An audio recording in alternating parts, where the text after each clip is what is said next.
Hi, you guys.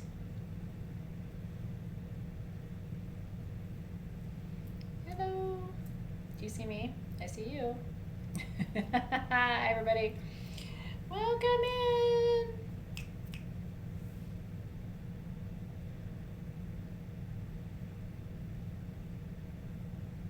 Karen Brown sees me. Yay. Hi, everybody. Hola, Rena. I'm always real once Karen Brown and Rena see me. Then I know you can all see me. Welcome in. Welcome to session 1 for November. Woo, I've got Mr. Toad's Wild Ride for you tonight. How are you guys tonight? I am very thankful for you, as I always am, but I'm really glad we have class tonight. I have not enjoyed just sitting in front of my television for too many hours over the last 24 hours. So anyway, I'm glad we get to talk about some exciting things tonight. Tonight's class is a shift, if you'll let it be a shift. I'm hoping what I teach you tonight, so everything I'm teaching you tonight, I learned too late. I wish I had known, and you may know everything I'm going to teach you tonight, I don't know. If you have a background in neurology, if you're a medical doctor, or a nurse practitioner, or a nurse, or a medical assistant, you might know some of what I'm teaching you tonight. I'm not taking you to medical school tonight, because we're not looking at too much at the technicalities of it. But I learned about this about 10 years after I could have really used it. And I've been practicing it for the past, in an intense way, for the past year or so. Oh, I love it. No TV for you, really? That's really good. One of my best friends covers the elections for the media. So part of what I do is watch it and also show up in support for her. So I kind of have to know what's going on a little bit. Yeah. I love it. So, well, no matter what you're shifting tonight, I think this is going to help you and support you in your practice, truly. Is anybody new tonight? I thought I saw someone say tonight was their first class. What an incredible, what an incredible first class this would be. Truly, if you think about it, like these classes where we really talk in practical terms about some powerful healing tools and modalities and practices. What an incredible first class that would be for somebody. So if it is your first class, I'm excited for you. And if it's not your first class, I am also excited for you. November Soul Shift tools are shipping. They are not in your hands yet and have not shipped yet. They will be shipping very shortly, however. What do I think of inversion tables? It actually stimulates the vagus nerve. So Kelly, you're 2 steps ahead of me. But it's one of the strategies. It's actually not even one of the 10 or so that I'm bringing you tonight, because most people don't do headstands or use an inversion table. But inversion tables and headstands activate and stimulate the nerve that we're going to be talking about tonight. So you get a gold star, because that's actually one of the right answers. So Anja, is it Anya or Anja? I bet it's Anya is here. Anya Belly Dance, welcome in. It's her first class. How exciting. Beth Plate, first class. I am very happy to welcome you. Yeah, so inversion tables are one way to do what we're going to talk about tonight. But here's what I'm really excited to tell you. You can use crystals, you can use other things. I'm going to try to teach you tonight techniques that you don't need any tools for. Because again, tuning forks, which if you have a tuning fork with you, I also want to remind you that my tuning forks arrived. Some of you don't make it to my lives every day. You know, I'm live every day online sharing what's new at Sage Goddess. And some of you are at work and some of you, I don't know, you're busy in the middle of the day. Sage Goddess isn't the center of your universe, and nor that it should be. But sometimes you miss things. And so I finally have custom Sage Goddess quartz tuning forks that come with the mallet and the case, which is pretty exciting. So these are here. The 19% discount goes away tomorrow. So before the end of tonight, I'll tell you more about that. Alexis can link to them. But I'm actually going to use this tuning fork tonight because it is one of the ways to tone and stimulate the vagus nerve. However, there are lots of other ways to do it too. So I'm going to try to give you some techniques that will work regardless. So I like 432 and I like 440, 440 as frequencies, hertz frequencies to stimulate and tone the vagus nerve. So anything 432 and anything 440 would be fine. The singing bowl, if you got the sacral singing bowl from me, is 432. So that's going to be another tool. If you already have that, that would be a great tool for you to grab tonight and have with you. Yeah, so just bring whatever you have, because I want you to work with your tuning fork tonight. One of the things I like to do if you have tools is teach you how to use them. And the tuning fork is one of the quick, easy ways to stimulate and tone your vagus nerve. And it's one of the things I do every single day. One of the reasons I had these made is that I use my own quartz tuning fork every single day. I had one at the office and one at home. That's how important they are to me. I only have two in my collection. So that's why I had these made, because I'm like, I want an SG one before I stop doing SG. I want a custom Sage Goddess one. So if you don't have a quartz tuning fork yet, these are in the shop and they're almost 20% off. So you can get that later. Will I be bringing back more of the colored metal tuning forks? Yes. At the holidays, I think, assuming they get here in time, there will be a boxed set of colored tuning forks, like in a metal box. You can travel with them. They're not weighted. But that will be coming probably in about a month from now, sometime around the beginning of December, I believe. So yeah, and if you don't know anything about tuning forks, don't even worry. I taught them in Crystal Masters this year. So what you can do is go back and for $30 you can pick up that class. Remember, if you want all your certificates at the end of the year in Soul Shift, you have to have finished all 12 months of the classes. So some of you are going back and picking up classes you missed anyway because you want to get your certificate as a crystal healer. You want to get your certificate for finishing Soul Shift. So you have until the end of December to finish all of the classes for the entire year. So if you didn't complete the tuning fork class, just for your own education, you can always go back and just pick up that one class. Or if you're going back and finishing to get your certificate, you can pick up the rest of the classes in the year. And Alexis is your go-to person for that. Finished and purchased, meaning purchased and watched. Here's the thing. I trust if you purchase that you watched. Yeah. So 440 is technically the frequency that you attune to for the heart chakra and the note F. So these are attuned to note F 440 hertz, and that is technically what you want for the heart chakra. Yeah. You feel puffy cortisol weight gain from stress. Is your vagus nerve out of whack? 3,000%. If your belly is bloated, your vagus nerve is out of whack. And I'm going to explain to you both the medical reason for that tonight and the energetic reason for that tonight. So if you have felt, and if you don't have any sound tools, don't worry, because I'm going to be teaching you other things, and then you could always get one if you wanted to get one. After tonight's class, you might feel inspired, or you might decide, you know what, I'm going to use the other 6 or 8 techniques she taught me that don't use a sound tool. And that's okay too. There's no right or wrong way to do this. And I'm always going to teach you ways to do what I teach you with tools. And then I'm going to teach you tools or ways to do what I do without tools. Because, and here's the reason why. Some people have a lot of tools. I have a lot of tools, but I travel. And I'm telling you, every time I'm out of the country with no tools is when I'm called on, could you do a ceremony? Could you help my friend? Could you help me? It happens every single time I travel. So I have just learned to have a backup plan for every single healing practice, intention that I set, work that I do. I have to be able to do it in the middle of the jungle with no tools, because invariably when I'm traveling with no tools is when I get called upon to do some of my most important healing work.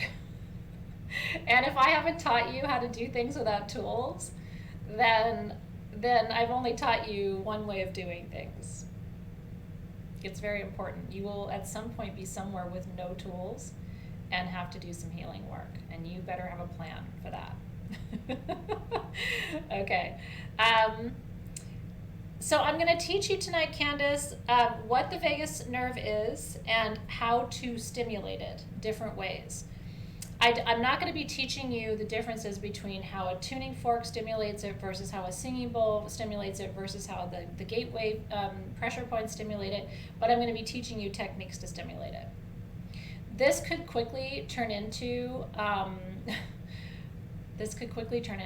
like an 8-hour workshop.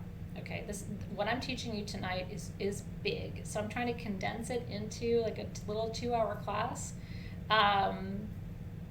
without just being too general. You know what I mean? So hopefully I'll give you as much depth as I can, but also give you the breadth that I think you need. It's true, but it's funny really, Bonnie said, I have a lot of tools, but majority of the time I don't use them. Do you know what's really interesting? So I had a conversation with one of my good friends who also owns a metaphysical shop outside the US. And we're just really close. And we were having this conversation about how we have tools and they work by being in the space. And she was saying, do you have a lot of your clients ask you all the time how to use things? What do I do with this? How do I hold this stone? Do I have to put it in a particular place? And she said, do you find yourself repeating a lot to them that crystals and tools just need to be in your space? You don't have to have it in your hand. I'm going to give you an example. And I'm really glad this is coming up, and hopefully this is interesting for you. Welcome to session 1 of Soul Shift. I said to her, so I have a wand downstairs. Let me tell a story for a second. You know the wands that I bring you to the Sage Goddess SGTV gem sales? You know those ones, the sterling silver ones with the really pretty stones? We do wandlets and we do wands. Okay, so I had a wand 4 weeks ago, a couple sales ago, okay? And it was downstairs, and I was getting ready for the sale. We were still doing the sales downstairs in my living room at the time.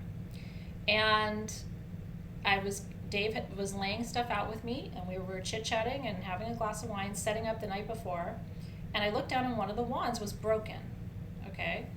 Like, literally, the stone fell out, like the big stone on one of the ends. And I was like, that never happens with his stuff. His stuff is, like, super high quality, and it's all hand-done. And he always puts like all these prongs on it.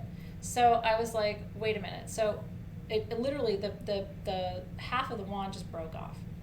And I was like, well, so he has a policy, if that ever happens, I just send it back to him, he'll fix it at no charge and send it back to me. But it takes about a month to fix things, to send it to him and to send it back. And it was funny. Now, at the time, I said, it's okay because I don't know that anybody would want this wand. It wasn't like all the others that he's done. And the stone that broke off was not the prettiest, sparkliest, clearest, you know what I mean? Like, you guys have kind of exacting standards, and I know what you like. And so I told Dave, I'm like, it's okay, don't worry about it, because I don't think they would have wanted that wand anyway. Part of me wants to go downstairs and get it to show it to you. I'll show it to you maybe next week. So we were like, it's okay. Let's see. Let me just respond to a question really quick. Yeah, so Melissa Jacelyn is asking what else she can do because she can't have sound tools around. It hurts her ears. I'm going to have other techniques for you tonight, so don't worry about the sound tools. Let me just come back to you and tell you don't even worry about it. Sound tools are just one part. I'm going to teach you a bunch of other techniques tonight that don't require any sound tools at all. Mostly your breath is the most important thing, so don't worry. Okay, so the wand is broken. I set it aside, don't worry. I'll send it back to him, and he'll fix it, okay? And I'll figure out what to do with it. So we send the wand back to him. It comes back to me 2 or 3 days ago, okay? I totally want to go get it, but I don't want to take class time away. I open the box, and I'm holding the box. My hands are not super shaky. I'm holding the box, and it's like this, okay? Like I can barely hold the box, and it's the stone. It's the stone that I thought you wouldn't like, okay, because it's not that pretty. Remember, I was like, it's broken. They wouldn't like it anyway, whatever. I'm holding the box and my hands are shaking. I put the wand down and my hands are fine.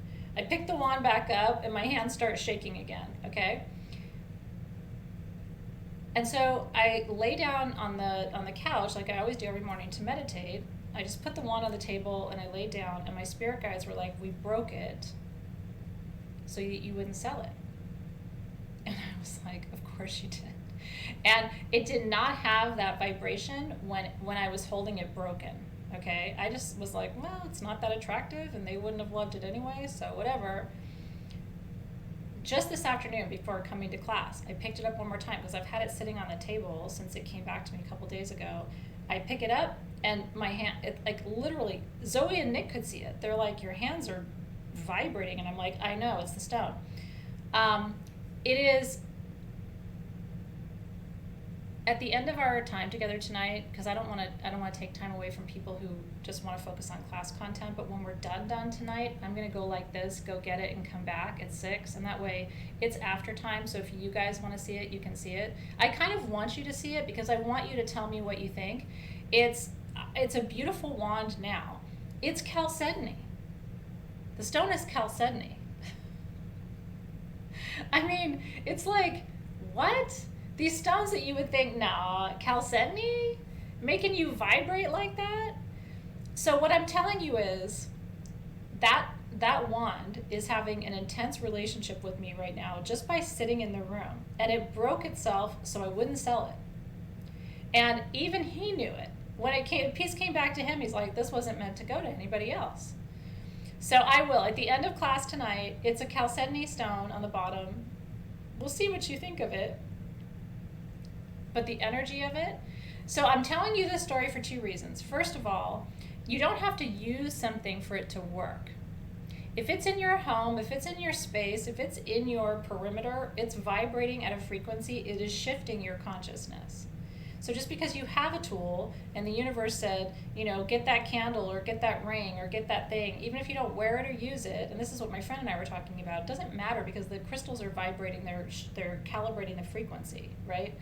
They are smarter than we are, okay? They're smarter than we are. We don't understand fully what's happening on an energetic level, on an atomic level, on a subatomic level, at the level of subatomic particles, which is the leading edge of physics right now, right? This is what we call quantum physics. We don't really understand what's happening on the non-visible level. And yet we know that energies are operating there, just like we understand the visible light spectrum and we understand frequency, right? And what happens with lower frequencies and higher frequencies. So that's the number one thing. You don't have to work with a tool for it to work. This idea that you have to do something or earn something for your tools to work is false, in my opinion. And the other thing is, the more advanced you get in your practice, the less you are going to feel. At some point, I probably won't use my wand to open a circle because it's right here. It's kind of like, do any of you have a car? One of our cars, is one of the newer cars. And so, like my car, you have to put the key in and turn it. I have like an old school car. But apparently these newer cars, as long as you have your key near you, you can turn on the car. Do you know what I'm talking about? That's not my car, but maybe you have one of those. Dave has one of those.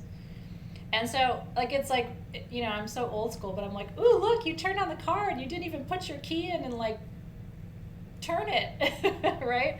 A keyless fob. Okay, I'm old school. I don't understand all of this. Anyway, your stones will become a keyless fob. They don't have to be in your hand, right? So it's like a push start, like circles open. Circles closed. You guys all have a push to start? God, I feel really behind.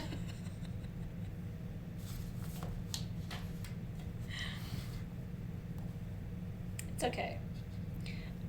I just don't have that. Here I am trying to explain something to you, and I'm the only one who doesn't have it. It's okay. Anyway, you kids with the fancy cars understand. Oh, you have a real key? Okay, good. I like having a real key. I told Dave I'm going to get very nervous when I don't have a real key that turns like the real thing. It's going to make me very nervous. Okay, good. I'm not the only one. Okay. It's all right, honey. Don't judge Grandma for not having the kind of car. You know, I'll get there. Okay. It's cute. Whatever. I don't take it personally. No, the remote start thing freaks me out. That scares me. I think I will say no to that. I think I will say no to a remote start. That makes me feel like aliens are driving my car or something. I don't want any part of that.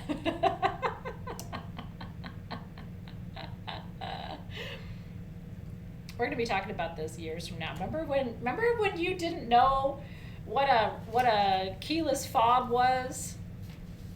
I do. I drive a little race car, but it doesn't have like a thingy.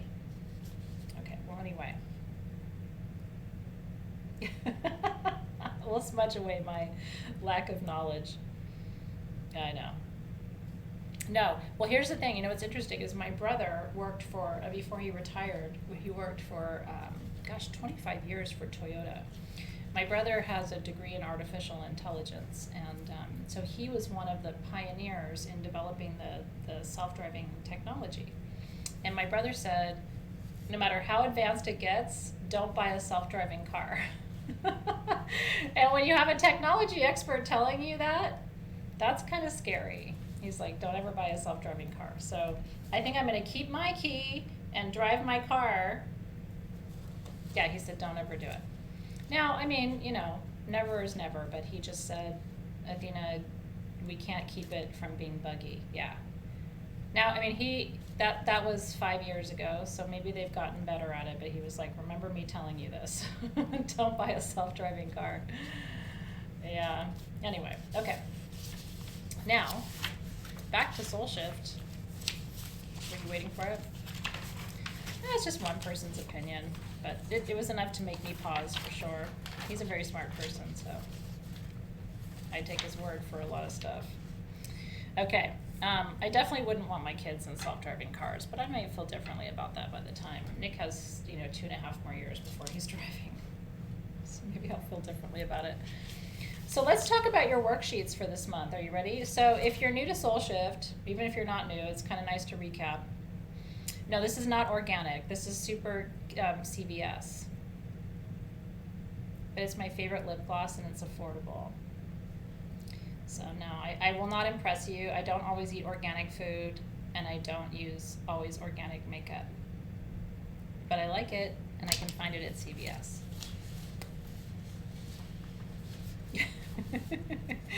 Okay. The first session of every month is our Pillars of Priestessing. And so this is your teaching session when I'm going to be giving you worksheets. Worksheets number 1. Worksheets number 2. Worksheet number 3. Worksheets number 4 and 5. And worksheet number 6. Because we are ascending. Ascension is our symbol for this month. Yeah, it's an Almay lip gloss called Goddess Gloss. And this color, I can't read it without my readers. Probably gonna need my readers for something else tonight. So this one's called, I still can't read it. I don't know, it's pink. I don't know what it's called. Then why do they put it so small that you can't even see that? Goddess Gloss. Okay. Tonight's symbol is a tricky one to draw, so bear with me. Usually, this is the one symbol when I was in ayahuasca last October. Can you believe it's been over a year, right? It is a hot mess. This is the one symbol that you have to draw over lines because it's got a lot going on. But this is one of your senior symbols. This is one of the most advanced symbols in the symbol system that she provided to me. So I will teach you how to draw it tonight, but it is a little bit of a tricky one. Okay, so let me go back to the beginning. So I'm going to start tonight with what's easy before we get to what's complicated. Yeah, these should all be in your class materials right now. So if you didn't print them or anything yet, it's okay. I would stay here with me. This isn't the kind of class where if you don't have it printed, you have to stop. You know what I mean? Hang out, enjoy. Alexis is, taking notes for you, and then, yeah. And the one thing you have to know is my classes are shamanic in the sense that it isn't A to B to C to D. It's not like you can't do this month if you haven't finished last month yet. Like university classes, they have prerequisites. So if you don't do part 1, you can't do part 2. And if you don't do part 2, you can't do part 3. That's not how these classes are. So you end up in the classes where you need to be at the time you need to be there. And then you can catch up at the end of the year. Okay? Yeah. You really? Oh, I rang my bell. Okay, so I'm going to start with the steps of acknowledgement. This has been our shadow work for the year. Usually we do shadow work like only in October and only for a month and all of these things. And it didn't seem like enough. And we designed this new way of doing shadow last year, before 2020, before the pandemic. And it has turned out that we actually did need more shadow work this year. In fact, what we're seeing right now in the United States is the manifestation of shadow. It's everybody's deep unconscious, what they don't know that they don't know. It's all their blind spots, all their fears and stuff.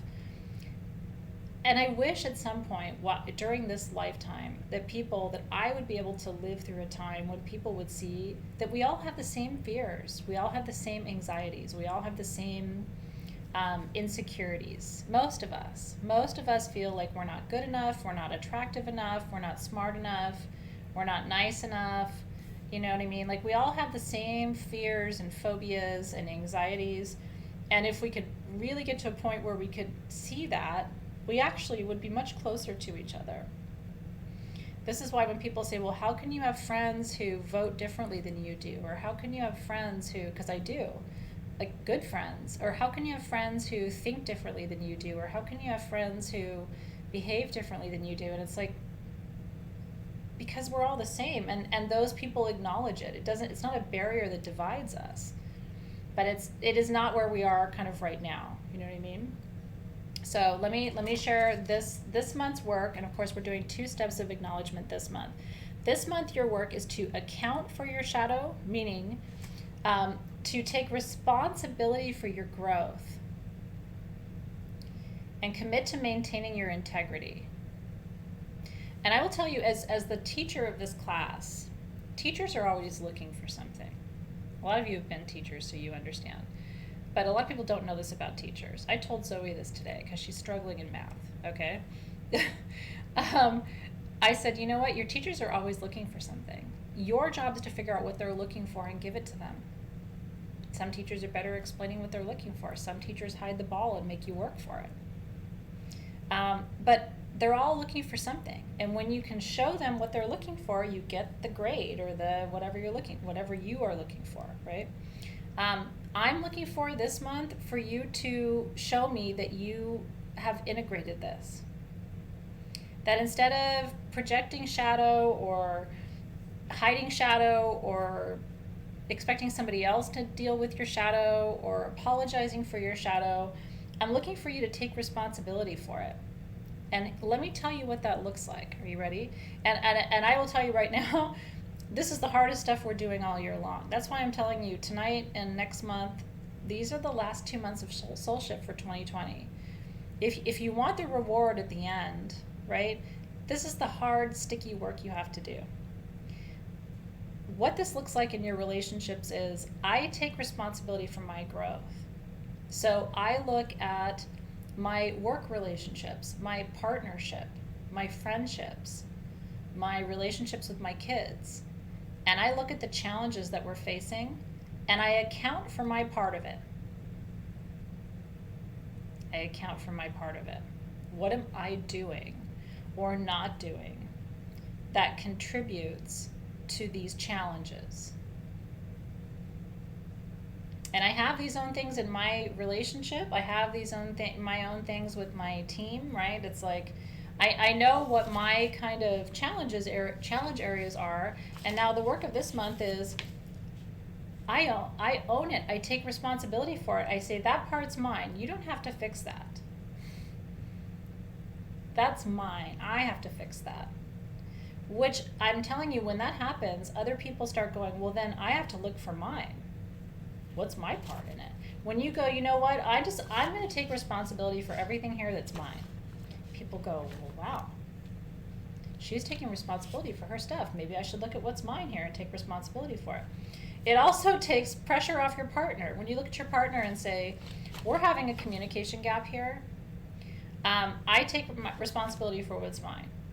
I don't like talking about these things. I try to avoid it. I sabotage it when you bring it up, you know?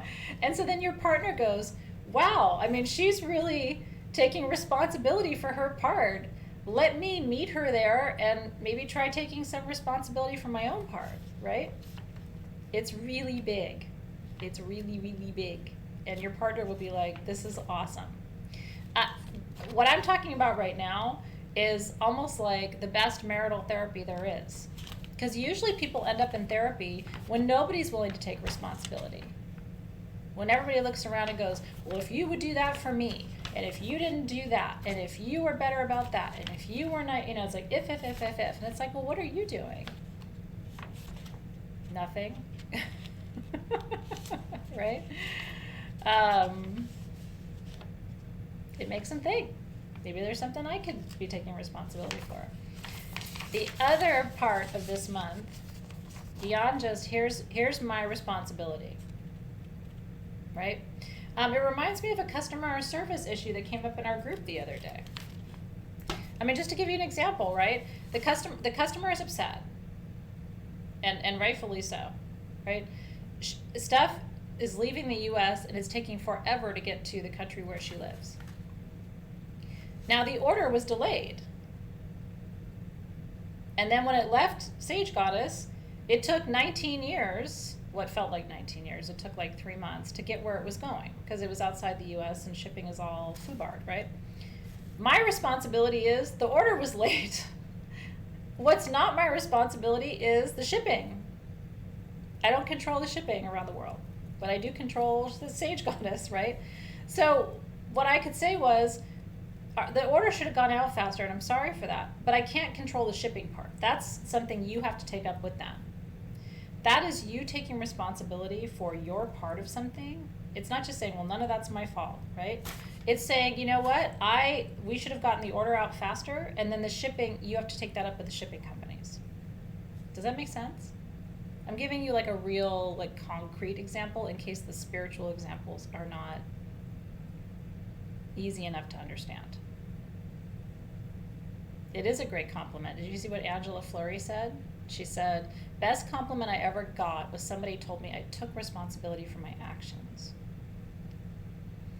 Here's another example, okay? Zoe had a friend, right? And the friend hurt her feelings, and she reacted by saying something that hurt the person's feelings. And then, so she says something that hurts the person's feelings, and the person gets mad. She comes back to me. What do I do?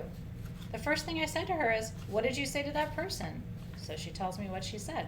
And I said, that is your responsibility.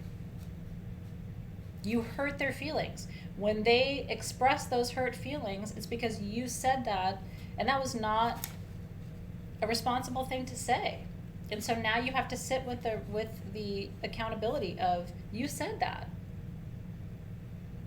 Them expressing how they feel about that is their right. Whoa, right? She's like, and I said, next time you're going to think about that before you say something in your own pain that hurts somebody else. Because if they tell you that they're hurt now, that is your fault. And you have to sit with that. And of course, she was like, nobody wants to sit with that, right? That's a really powerful learning opportunity, too. I could have looked at her and said, oh, I'm so sorry, they shouldn't have reacted like that. But it's important for her take responsibility and say, I shouldn't say something like that when I'm upset. So do you know what I taught her is the sacred pause. If you're that upset, put your phone down for half an hour and walk away. Go for a walk, take a shower, play some music, go have a snack.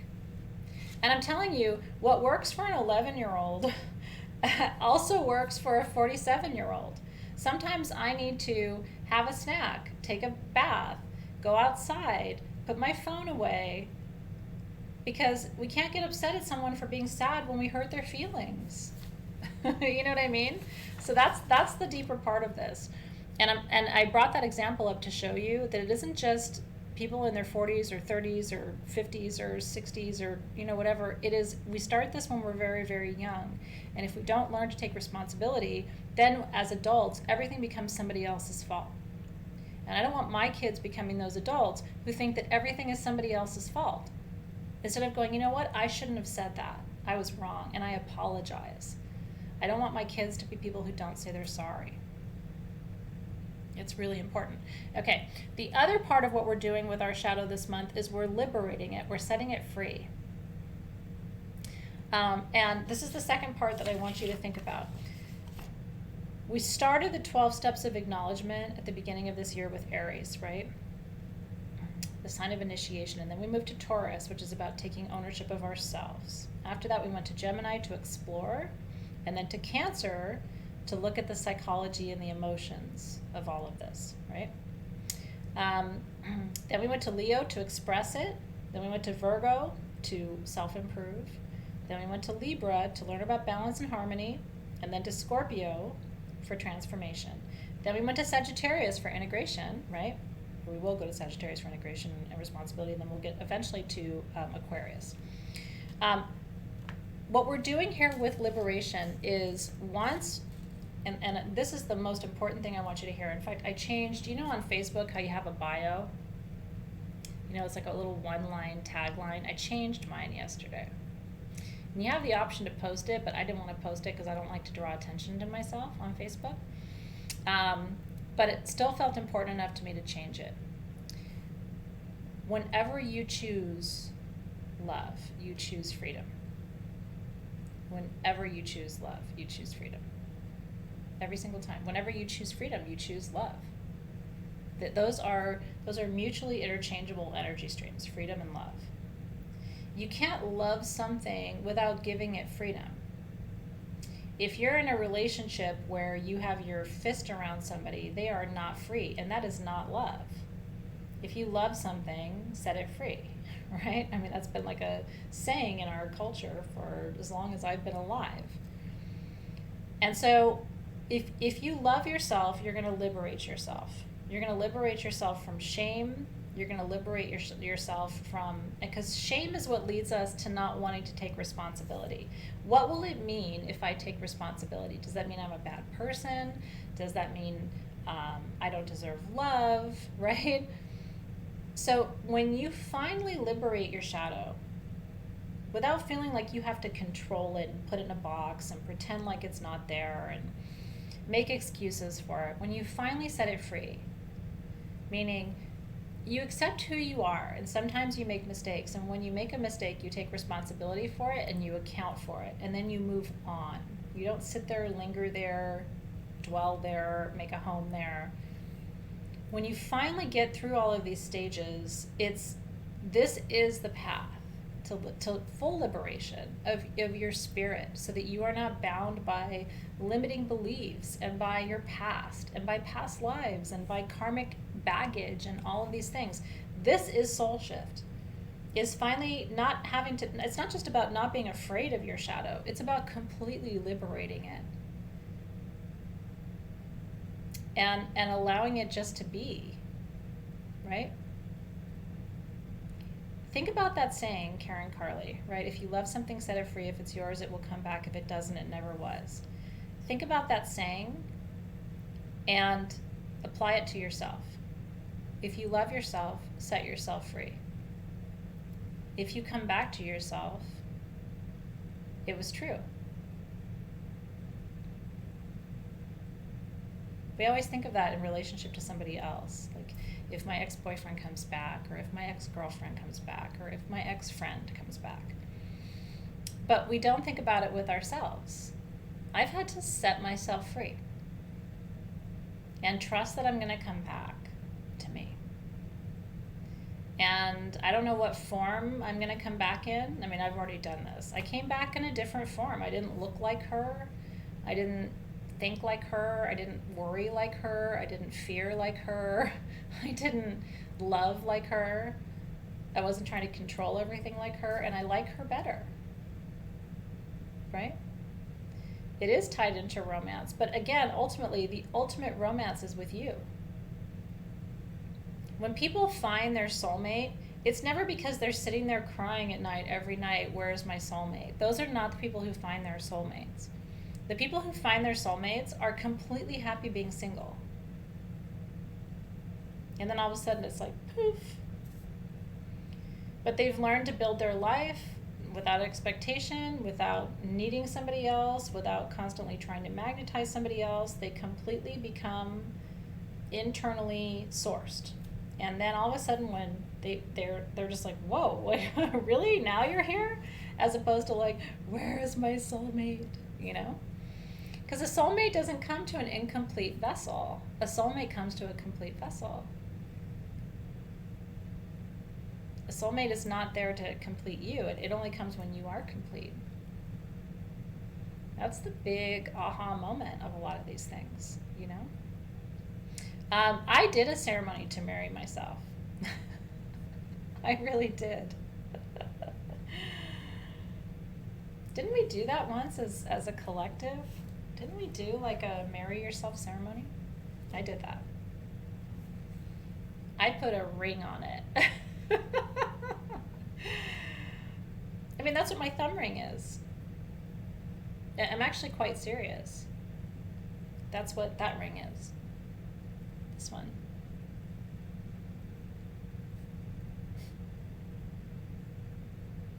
That's why that's the one ring that doesn't come off. Because it's my wedding ring. It's myself. To thine own self be true. The first lesson of alchemy is know thyself. It doesn't matter whether you know anybody else, as long as you know yourself. And so that's why I did that. Yeah, I did a full ceremony. We should do it. We should do it.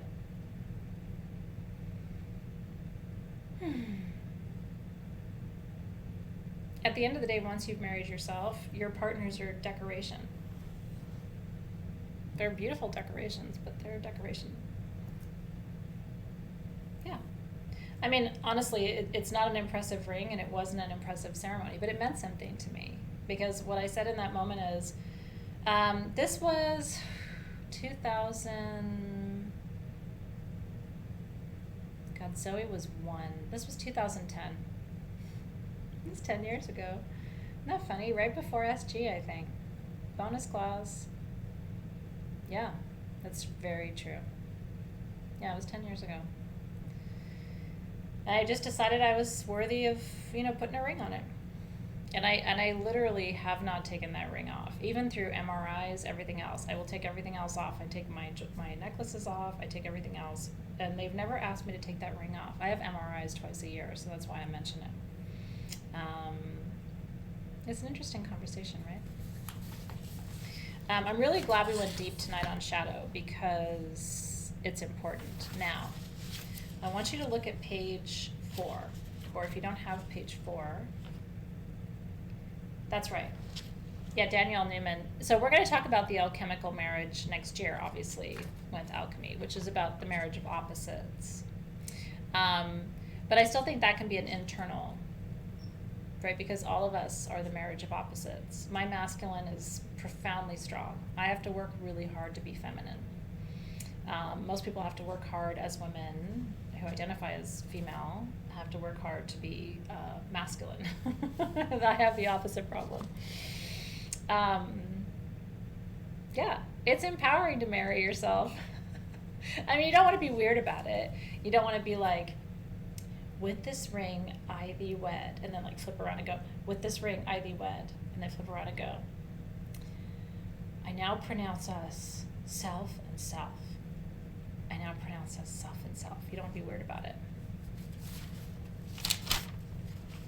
Could be good. Let me think about this. I'll figure it out how to do it. So I want you to look at page 4, and if you don't have page 4, I want you to just look at mine. Page 4 asks you a very critical question about the last time you were not honest with yourself. Okay? And I want you to notice these words appear. These are the most important question, or this is the most important question on your worksheet this month. How could you have responded differently to maintain your personal integrity and expression?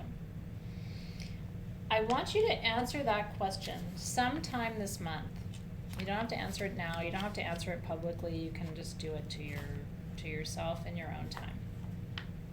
But I want you to look at a situation, a time when you said something or reacted to something or instigated something or perpetuated something in your life that you weren't proud of. Could have let it go. Could have stood more in your power. You know what I mean? And answer that question. How could you have responded differently to maintain your personal integrity and expression? I'm watching people right now online with, what's going on in the US, and I'm watching them and I'm asking myself when I'm reading their posts, 6 months from now, will you be wondering how you could have responded differently? 6 months from now. And then I ask myself this too, okay? When I go to respond to something online, and I'm really good about not responding much anymore. I really don't respond to very much. But I used to. I'm a double fire sign. Sometimes all we do is respond, right? And there have been so many times where I'm like, I didn't do a good job there. I was human, I was shitty, I wasn't nice about it, I was, judgmental, I was hard-nosed, I was, holier than thou, whatever it was. It does fit in well with elder counsel.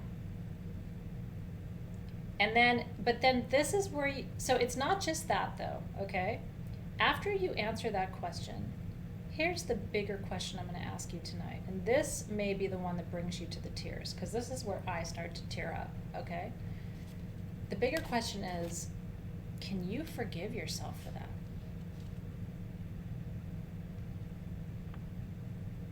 Can you forgive yourself for that? For not saying the right thing, not doing the right thing, not being in your higher wisdom.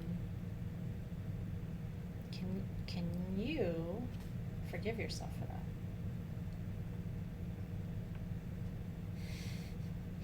Doesn't matter what anybody else thinks. It's you late at night when you were like, oh, I shouldn't have said that. I wish I could take that back. Can you forgive yourself?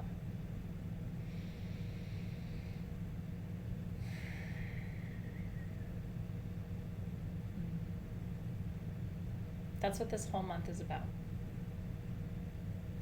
And I'm going to tell you why.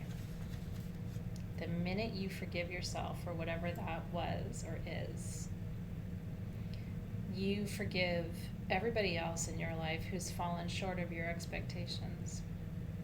Because it really isn't about you. Everybody else gets forgiven at the same time. Your kids when they didn't do as well as they could have. Because they're young and they're learning, they fuck up, right? Or your coworkers who didn't do as well as they could have, and they feel bad about it. Your partner who didn't mean to disappoint you. You forgive everybody when you forgive yourself. And you may say, well, but other people don't forgive. It doesn't matter. That's their wound. If they can't forgive you, that's going to go on rotting inside of them somewhere. And at some point, they're going to have to sit with a worksheet and answer that question.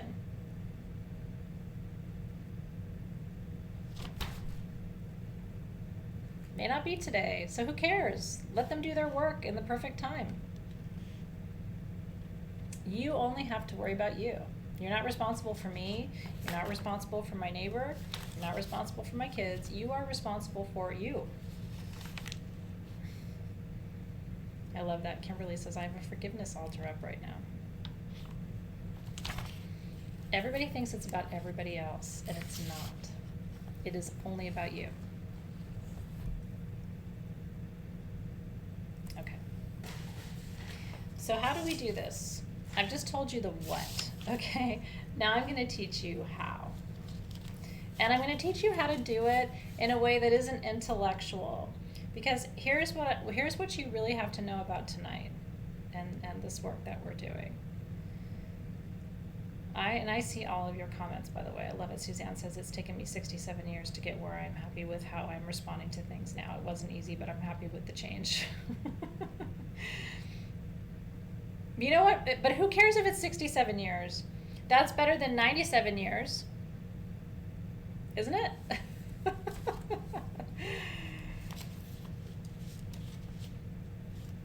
Yeah. Okay.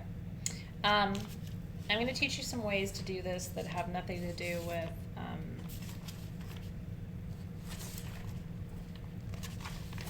other people, and that are really easy to do. And some of them are surprisingly simple. So let's move on to the next part of our work together. So, and then we'll do our symbol last, I think will be the good balance of this tonight. Okay. So we're going to talk about the vagus nerve tonight and energy clearing. So I'm moving on to your worksheets that are called Soul Shift Worksheet, November 2020. And this is such a great quote. Rumi's one of my favorite poets, and the quote is, life is a balance of holding on and letting go. And isn't that true? Sometimes we have to hold on tighter to some of our relationships, and sometimes we have to let things go in relationships or let people go. And it's always that balance. Do I need to hold on tighter? Or is it time for me to let go, right? Yeah. Yeah, it's absolutely true. Okay, so we're going to talk about Hucha and Sami tonight. And again, I could teach you for 6 hours just about Hucha and Sami.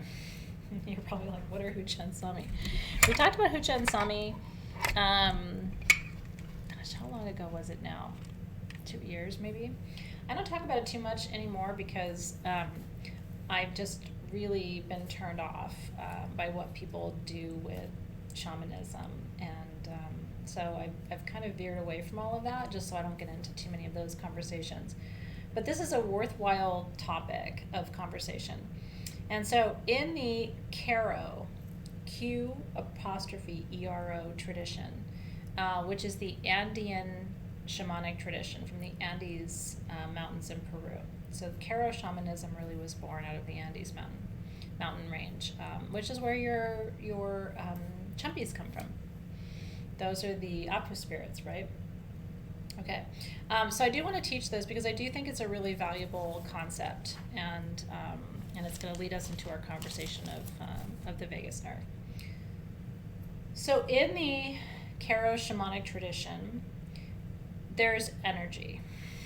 Okay, there is light, beautiful energy that is supportive of your health and your well-being called Sami, and there is dense, heavy energy that actually takes your health away, that can manifest in your body as illness and disease, and that's called Hucha. Okay, Hucha and Sami are the same energies. This is what's really interesting about it. When energy has a high vibration, it's Sami, it's very light. When energy has a low vibration, it's Hucha, it's very heavy. You can transform Hucha to Sami, and Sami becomes Hucha depending on your emotional state and your spiritual practice, and the relationships that you're in, and all these things take Sami and transform it to Hucha, and then your spiritual practices transform your Hucha to Sami. Does that make sense? I'm going to ask you as I go, because if you have any questions, I'd be happy to rephrase things. I know it can be complicated sometimes, and for some of you this is new, so I want to make sure it makes a lot of sense. So all energy is neutral. When it has a high vibration, it's this beautiful Sami, vibrant, light, effervescent energy that supports your health. And when it's weighed down, when it's a lower vibration, it becomes hucha. Okay. The Sami energy comes from a concept called Ayni, Ayni, which means sacred reciprocity.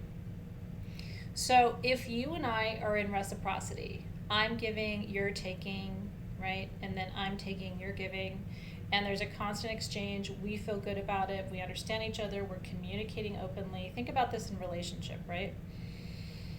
No, you can't get rid of hucha. I'm going to teach you how to do it tonight. You actually transform hucha rather than get rid of it. Because remember, it's all the same energy. Hucha's just become too heavy for you.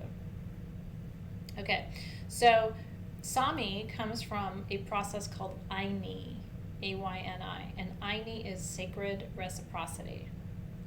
So in any good relationship, there is exchange. I give you $1, you give me a back rub. Okay, I give you love, you give me respect. I give you respect, you give me love. I give you donuts, you give me, I don't know, like we have exchange, right? There's this idea of reciprocity, and it can be energetic, it can be physical, but Ayni is this concept of reciprocity. And when we're in good reciprocity with each other, we create Sami. We create this light, effervescent, easy energy, okay? Yeah, and don't worry, Alexis is taking notes, so I'm going to keep talking, and if you miss anything, it'll all be in your notes that she'll give you. Yeah, okay. That lightness, that ease, is what we associate with in the human body, what we call the parasympathetic nervous system. If you've heard the term fight or flight, then you've probably also heard these other terms. Tend and befriend, rest and digest, feed and breed. Okay. When you are in a good flow, there's exchange. You're giving to the universe, you're taking from the universe, right? This is reciprocity, right? Reciprocal. I give, I receive. I give, I receive. When you feel like every time you give to the universe, it gives back to you, then you are in a state of ease and flow, and your central nervous system records that. It puts you in a state of ease and flow. And that's called your parasympathetic nervous system. That gets activated when you're in this state of flow, okay? What does that do? It governs all these functions, okay? It decreases your heart rate. It regulates insulin and glucose. It helps to create good digestive juices so you digest your food. It helps to keep depression and anxiety at bay. It helps to stimulate taste so you can taste your food and enjoy your food. And it prevents you from gagging and swallowing and coughing. And it also lowers your blood pressure. All of those things happen when you are in this state of ease and flow. If you look at the Hindu tradition in Ayurveda, they have language for this. If you look at the Karo shamanic tradition, they have Sami and Hucha and this idea of Ayni that is exactly talking about this. If you look at medical school education, they teach you about the parasympathetic nervous system. In the Hindu tradition and in the yogic tradition that come from the Vedas in ancient India, which is where yoga comes from, they understand all of this to be happening with the breath, okay? So you can regulate whether you're in flow or out of flow through pranayama. And we've done breath work together too. It absolutely controls emotional overeating, Candace. And how many of you have been in a state where you've been stressed and you're eating and you know that your body isn't even getting the nutrients out of your food? You're bloated, you're tired, you don't even feel like you had a meal, you've got gas, you know what I mean, or you're constipated. All of these things are symptoms of not being in this divine flow.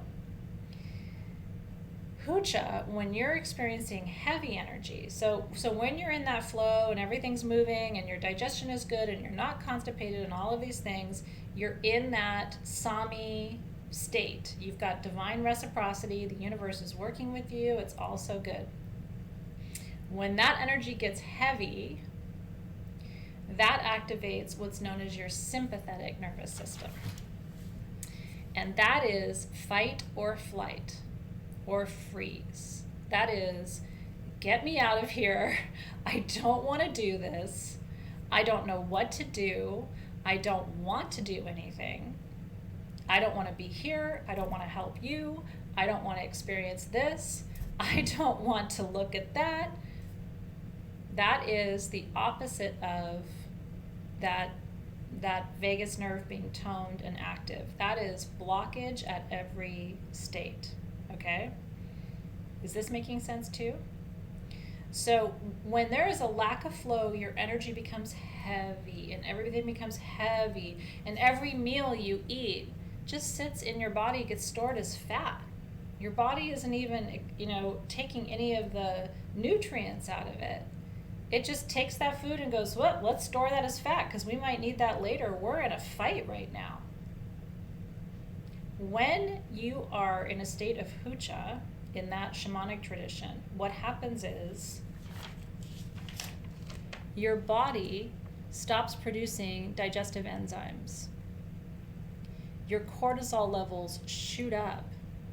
You get super bloated around the midsection and you gain weight. Your skin breaks out because the toxic load in your body results in acne, okay? Everything feels heavy. It is the opposite of being in the state of lightness and ease. Almost everybody I know right now, might not be you, but almost everybody I know, day to day, has hucha, has an overbalance of hucha right now, is not digesting their food, is not sleeping well, so cortisol levels are through the roof, is feeling in a state of fight or flight or freeze. I don't know what to do, so I won't do anything. I got to get out of here. I don't want this anymore. I don't want to be here, so I'm going to fight with you, right? And for a lot of people, Felicia says this has been her state her whole life. For a lot of people who lived through trauma when they were young, this became the norm. This became a norm. Welcome to your reality, fight or flight. And so you spend your life going, well, I guess this is how it is. I'm heavy, I'm tired, I'm bloated, I'm exhausted, I'm frustrated, I'm angry, you know what I mean? And then like Nietzsche says, eventually you're like, oh, my joints are hurting, right? Like, or my knee, or my, And then we go, well, everybody in my family has arthritis. And we start writing it off to these other traditions and these other lineages, and we start making excuses for it. And then you go to a doctor and a doctor says something, you have fibromyalgia, which is a diagnosis and is also not a diagnosis. It's kind of what doctors tell you when you've just got massive system-wide inflammation and there's no regulatory explanation for that. So they go, well, stamp you with fibro and on you go, right? Okay. I'm going to dig into this a little bit further because I think it's so important, and I'm going to keep checking the feed for comments. Okay, but I think this is resonating, so I want to get into the meat and potatoes of how to respond to this. When you're in survival mode, which can be just a little stress, but every day, okay? What you're supposed to experience is some periods of no stress.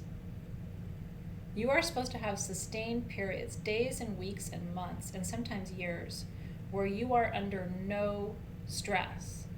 Did you know that? Where you're not worried about your schedule or other people or your finances, or you're supposed to have days and weeks and months where you do not have stress. Most people I say that to are like, are you kidding me right now? I have stress every day. If it isn't one thing, it's the other, right? Which is kind of my life too. I mean, but you as a human being, your birthright is you're supposed to have days and weeks and months where you have nothing to worry about. Everything's under control. I know, we are so overstressed, okay? Even on vacation, people are stressed. For some people, vacation is not the thing, because when they're on vacation, they're worried about, do I have my plane tickets? Did everything arrive on time? Do I have enough money for this trip? What are my kids doing right now? Angry at my spouse. Oh, my accommodations weren't right. I mean, even on vacation, even in retirement, people don't relax. Not in the U.S. It's very true. Diamichi, that's a very good point. Okay. When you are in what they call sympathetic overdrive, you are always ready for a threat. When you're in sympathetic overdrive, this leads to inflammation. This impairs your immune response in your body. And this leads to susceptibility to illness. And this is how we end up with a society that has a lot of people who are really ill, right? It's the pace of society, it's the expectations of society. Okay. Now, when you are in, that's your sympathetic nervous system being ready to fight, flight, freeze. When you're in the other mode, when your parasympathetic nervous system is active, which is the opposite, right? You have 12 cranial nerves, 8 of them are dedicated to this sympathetic nervous system. 4 of them, including the vagus nerve, are dedicated to this parasympathetic nervous system.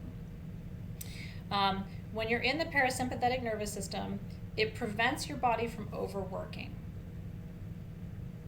It prevents your body from overworking.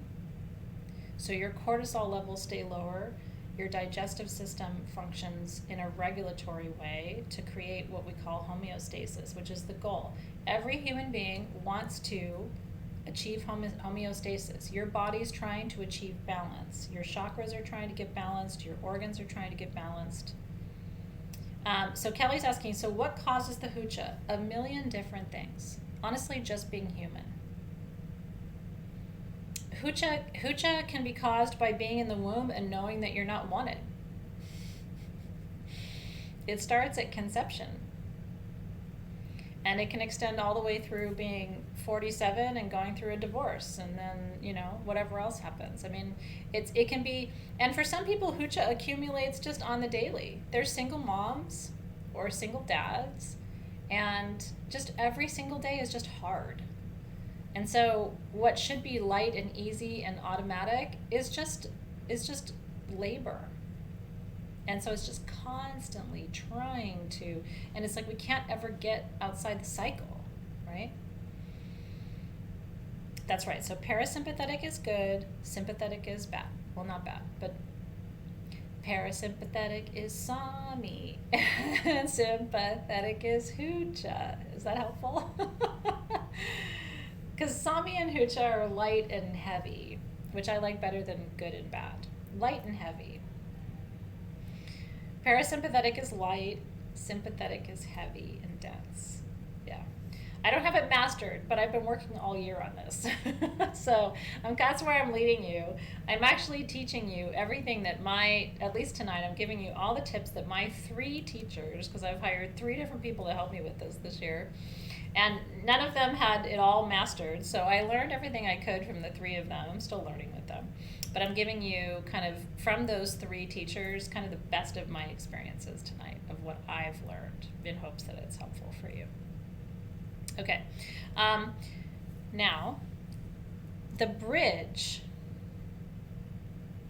from Sami to hucha, from parasympathetic, well, let me put it the other way. The bridge from hucha to Sami, right? The bridge from sympathetic to parasympathetic, there is a bridge from light or heavy to light. And there are different bridges, okay? Is this all making sense? Let me go back in the feed and see if there's any questions I can answer. I just want to make sure before I go too much further. Oh, yeah. Yeah, oh, it's good. You guys are just sharing your experiences with each other, too. Yeah, I get it. Okay. The bridges, are you ready? The number 1 bridge is your breath. Remember that your parasympathetic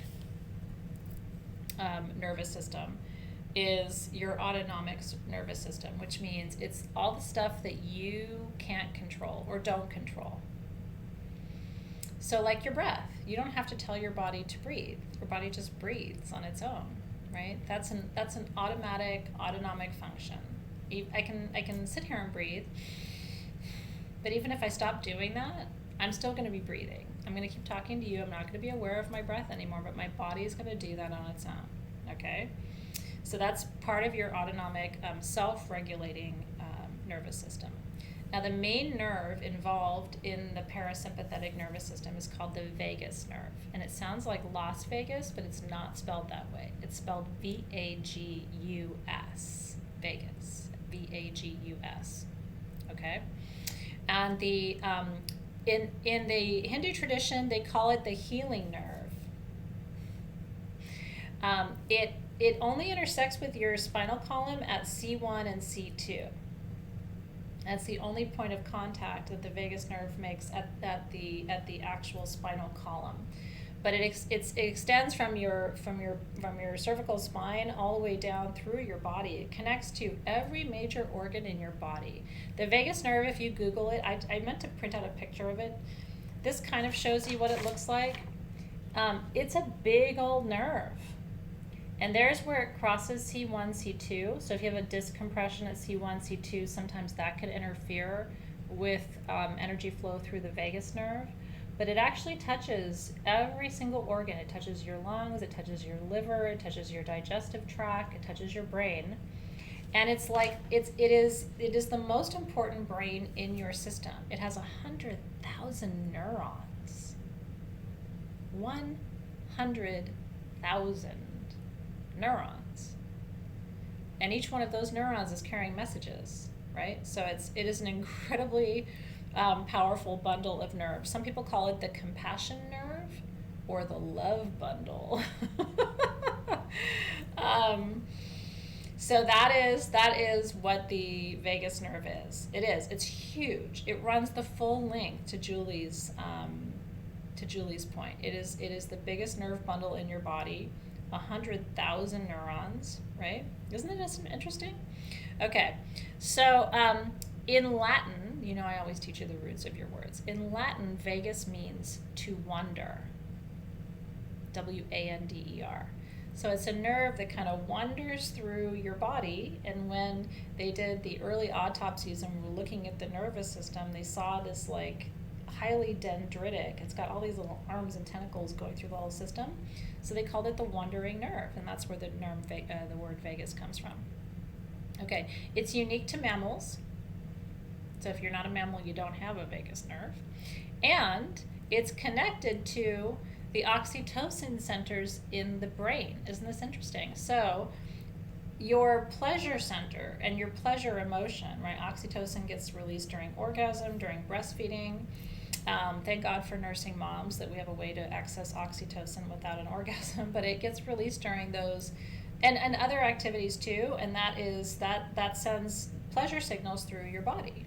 So when you are toning your vagus nerve, it is possible to have an oxytocin release, which is why you get a really juiced feeling from being in a ceremony or a sound bath or someone doing massage on you. You know how after you come through a really great ceremony, a really great journey, where you have somebody do sound bathing for you, or you have somebody, like if you were sitting here and I was putting the tuning fork on you, you would have an oxytocin release, and that's because we'd be activating the vagus nerve. Okay. There's so many different things it governs: breathing, heart rate, your digestive processes, your neck, you're turning side to side, your voice is regulated through it, even your optic nerves are connected to the vagus nerve. Did you know, now this is important for you to know, when you look at an image of someone suffering, it triggers a reaction in your vagus nerve. When you're on Facebook and you see a picture of a person suffering or a dog being abused or something like that, it triggers in your mind, in your autonomic nervous system, a vagus nerve response. A visual does that. You don't even have to, or without a visual, if somebody tells you a story, hey, did you hear that story about this woman? Immediately, everything gets triggered within you.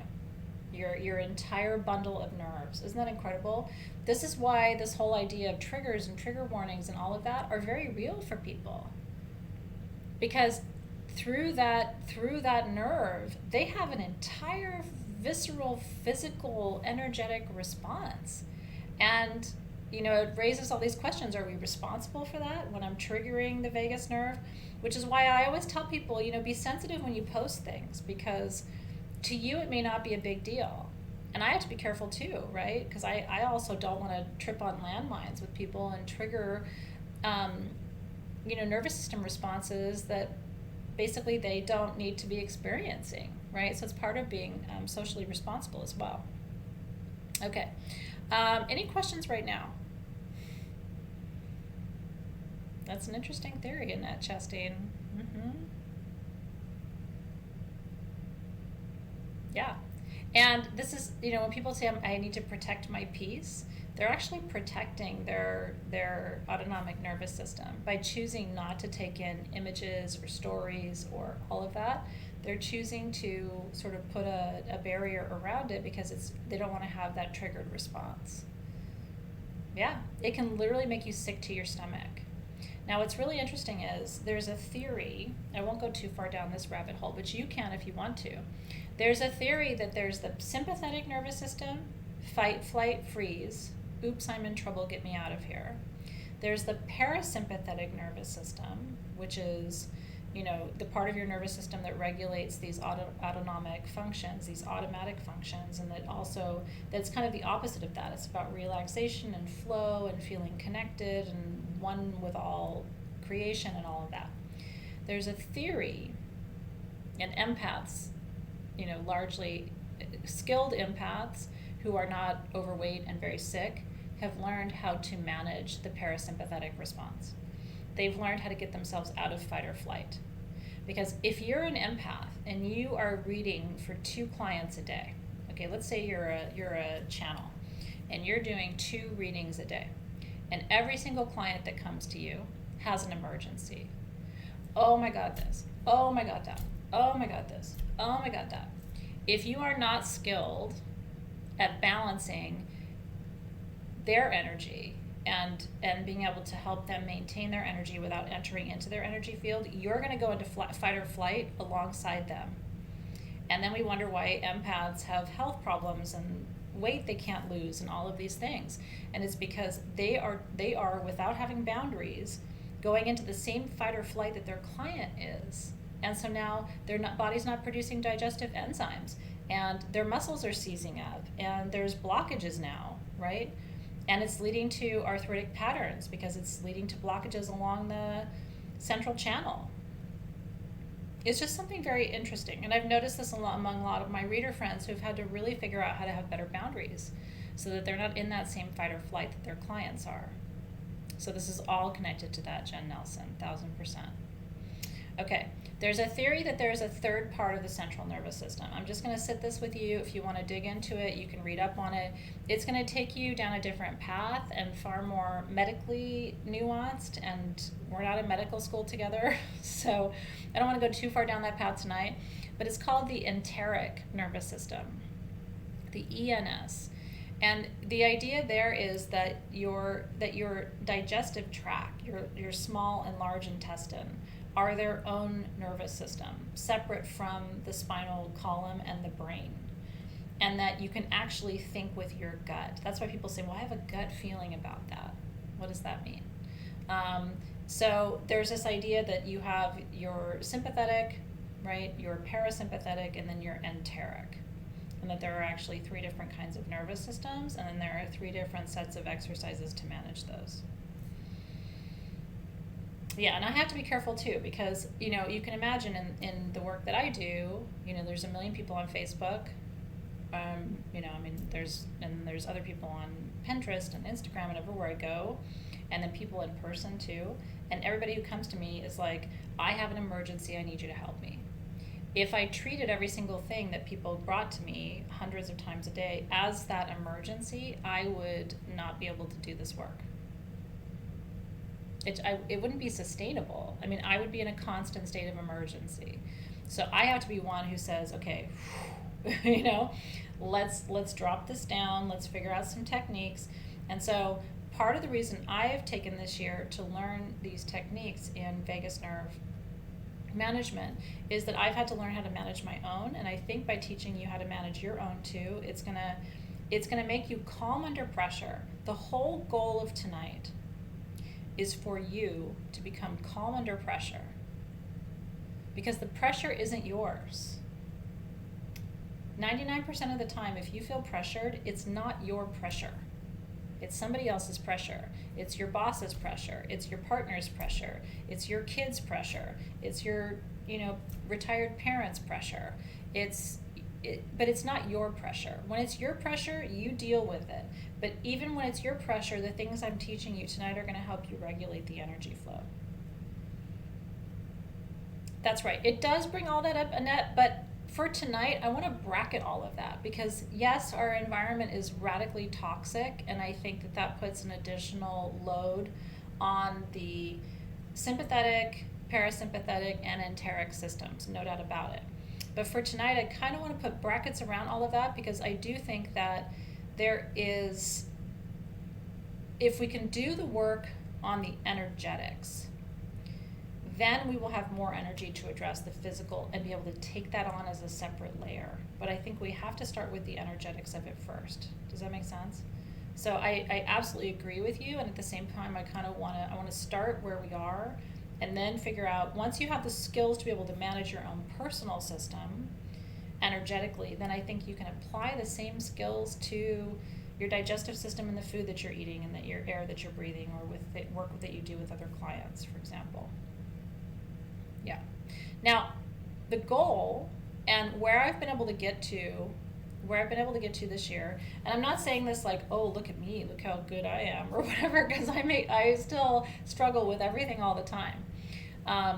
But where I've been able to get to this year is I have not, at least in my estimation, I have overreacted less to stimuli. And there haven't been any posts, I would say, in the last 6 months in social media where I had to unfollow or look away or anything like that. For a long time, I had to do the unfollow. Like, I had people who would just post stuff nonstop, but I didn't want to. I don't like to unfriend people, so I would just unfollow. You know what I mean? But I don't even have to do that now. Like this is how I know I've made progress, is I don't have to unfollow people. I can pretty much manage what they're bringing, and I know how to redirect it so it's not sitting in my body. Does that make sense? So for me, that's been the mark of success. You'll have to determine what success looks like for you. But the same thing in my intimate relationship. I'm not, and I've been married for 20 years, but there were still places where, like, I was taking on his stuff, or I was taking everything personally, like filtering it through a lens of, like, and that's not good for a partnership. Your partner doesn't want you to take every single problem they bring you personally and make it about you. I mean, that's not what your partner even wants in most cases. I know I don't want that. I don't want to tell him something and have him go, well, and all of a sudden act like it's his problem now. It's like, no, that's not going to help either of us, right? So it's about taking away the trigger so that almost nothing really phases you except the stuff that should phase you. That's how you know what you do need to react to and what you do need to pay attention to. But it filters out the bullshit so that you're not at every turn going, it's like your body can't live that way. And the other thing too, what I've noticed is, now when I do get upset, I actually really pay attention to it. Like, whoa, I'm really upset right now. This must be a thing, because I'm not getting that upset about anything anymore. So if I'm getting worked up about this, there must be something, right? Well, it depends on what you mean by ego, Lauren. I mean, I think your central nervous system perceives everything as a threat to you unless you tell it otherwise. It is to some extent an antiquated system. You're a highly intelligent, energetic being trapped in a 1981 computer. So most of us are trying to run a 2020 program on a 1981, Apple out of their garage, IBM computer, and it's crashing, right? So we have to update the program. That's what this is about. This is about updating the program. So your body is inherently egotistical. Unless you have a way of energetically explaining to it that this isn't about you, it takes everything personally. It doesn't know how to not do that. Okay, so let's talk about the how. You ready? Does all of this make sense? Legit. Tanya's like, not even 1981, it's DOS based. If you're a computer person, this will be funny to you. With the shitty green screen and the floppy disks that were really floppy, remember those? And like the dot matrix printer where you could barely read the shit that you printed out that had the little tiny holes down the side. Am I dating myself? Yeah, you are trying to run a 2020 program on the shittiest computer ever. And so what we're doing tonight is an upgrade to your system. So that, and here's the thing, here's why I think tonight is so special. And I'm not tooting my own horn, but there are certain classes where I feel like I really deliver on my promises to you. And one of the main things that people have asked me for years is, how do I run more energy in this body? I'm not getting any younger. I'm getting more tired. So where's the upgrade? And I'm going to tell you now a few techniques that I think are an upgrade. And they're very simple, but they're deceptively simple. You have to do them all the time and start to make this part of your practice. This is really important. So I'm really glad you're here. Okay.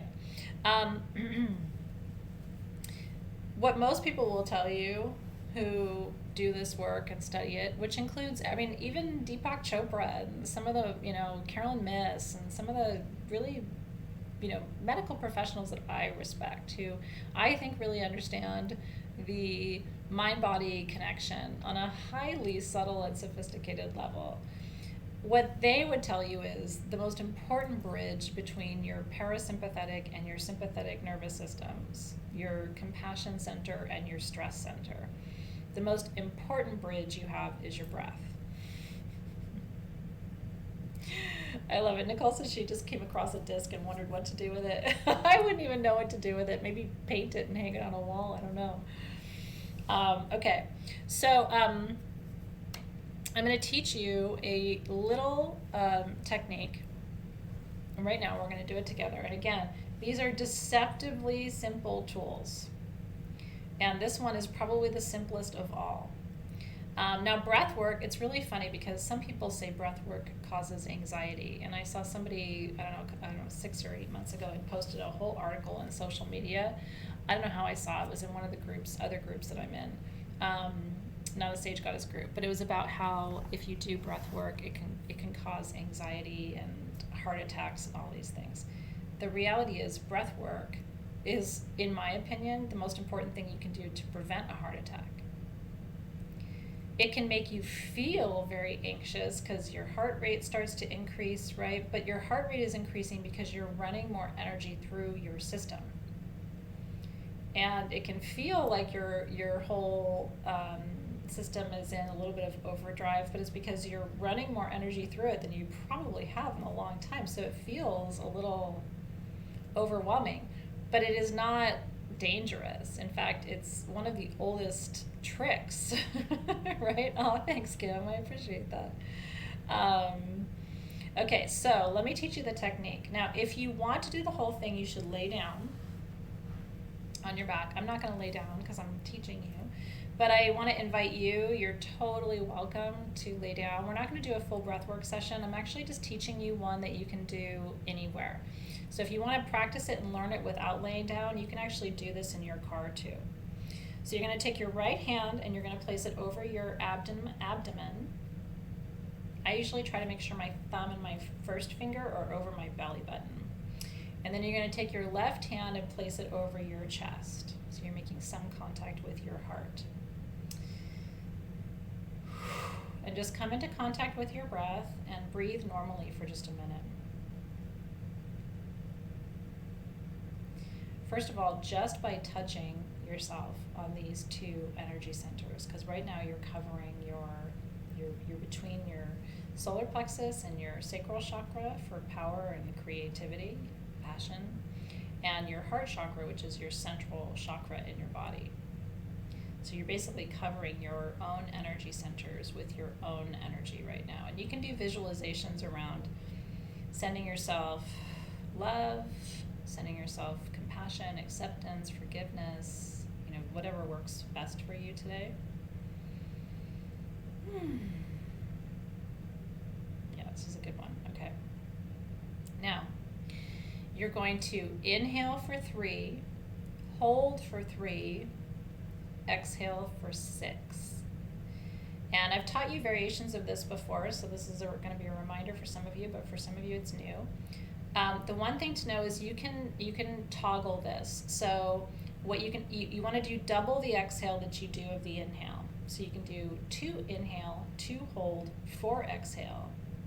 You can do 3 inhale, 3 hold, 6 exhale. You can do 4 inhale, 4 hold, 8 exhale. Does that make sense? But just whatever the inhale and hold is, the exhale has to be double. This creates an absolute, it was cosmic comfort, this creates an absolute immediate vagus nerve activation. Immediate. And the best thing to do is to do it 3 times. I'm a simple person and I'm also very busy. So for me to remember, I do 3, 3, 6, and I do it 3 times. So it's not hard to remember.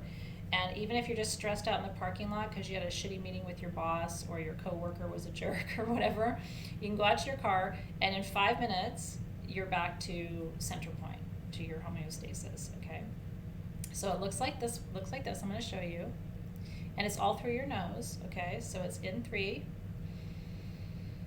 hold for 3, and then exhale for 6.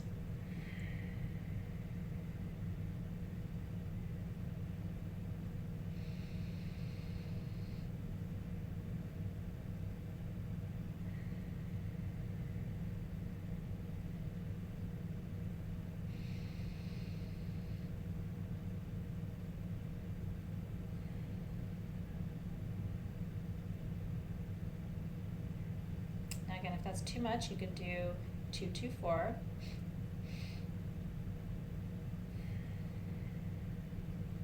Or you can do 4, 4, 8. Kimberly Wilson likes that. This, as soon as your children are able to understand what you are saying, they need to know how to do this. When my kids are super upset, Zoe didn't do well on a test today, first thing I'm like, as soon as I do this, my kids know what this means.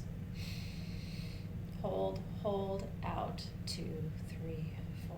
In, 2, hold, 2, out, 2, 3, 4.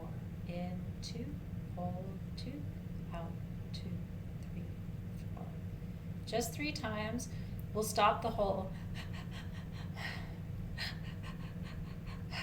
right? Because when you're so upset and sad and frustrated and angry, like some of us get sometimes, we can't even catch our breath, right?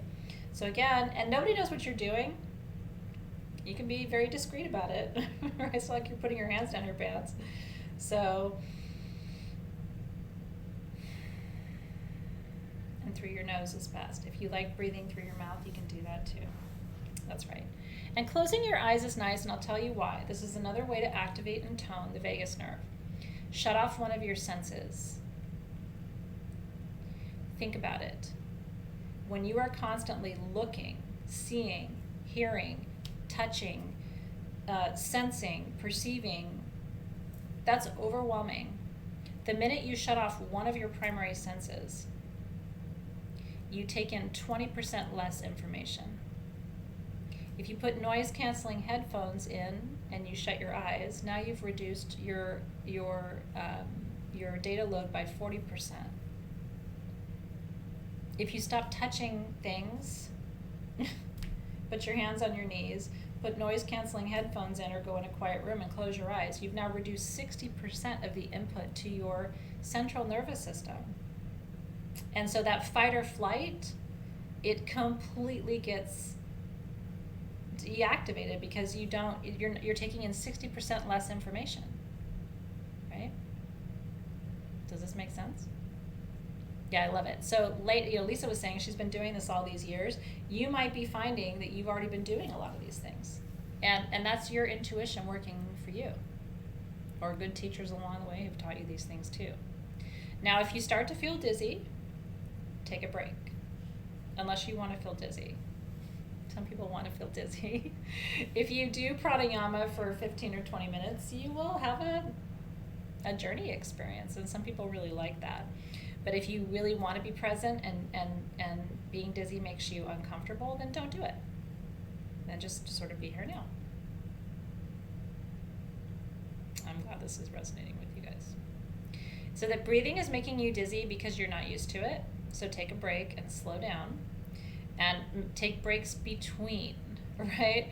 So in between each one of those 2-2-4 or 3-3-6, breathe normally for a full 60 seconds. And then do the controlled breathing again. And then breathe normally, right? Just making space in between will absolutely take away any of the dizziness. Yeah, so Lauren has trouble staying present if she closes her eyes. So then for you, you'd want to maybe just take sound away. And take touch away. Don't touch things when you're overstressed. I remember, and I've told you this story before, but this is an example of how this works. When I first had Nick, when I was young, I didn't babysit. Kids totally freaked me out. My parents said I was going to be the last person to have kids. Because you know how all the neighborhood kids always babysat and stuff? I didn't. I thought babies were dirty, and I didn't really want to do that. So I never babysat. And I didn't really even do that much with like nieces and nephews and stuff. So when I got pregnant with Nick, my mom was like, well, good luck. I mean, you basically haven't had any experience with kids. So when Nick was a baby, I was trying really hard and I was reading all the books. And one day he was just like so overstimulated, right? And so he's sitting there screaming and crying, and I'm giving him more toys. He's crying, and I'm like, do you want a rattle? Do you want this? How about this? Do you want this? Oh.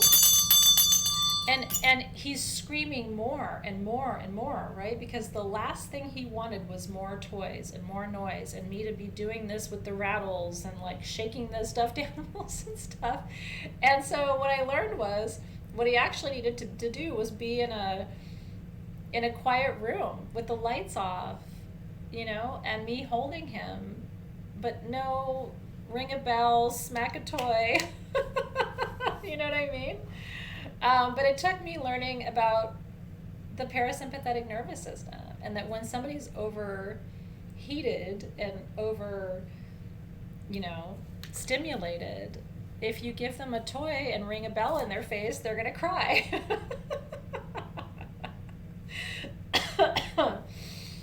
Anyway, I give you these examples because sometimes it's easier to understand when it comes to kids. Okay, so that pranayama I just taught you is the first technique. Second technique is called close the gates. Now, and I mentioned this to you briefly before too. The space between your thumb and your forefinger is a really powerful pressure point. It's good for migraines. When I used to have migraines in my 20s, I would use these pressure points, and it was really helpful, right?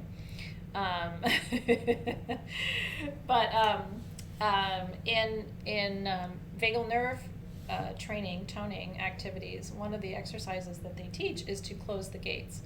And so what you want to do is apply pressure to this little web between your thumb and your forefinger, equal pressure, and then try the breath there. So again, you can do 2-2-4, 3-3-6, or 4-4-8.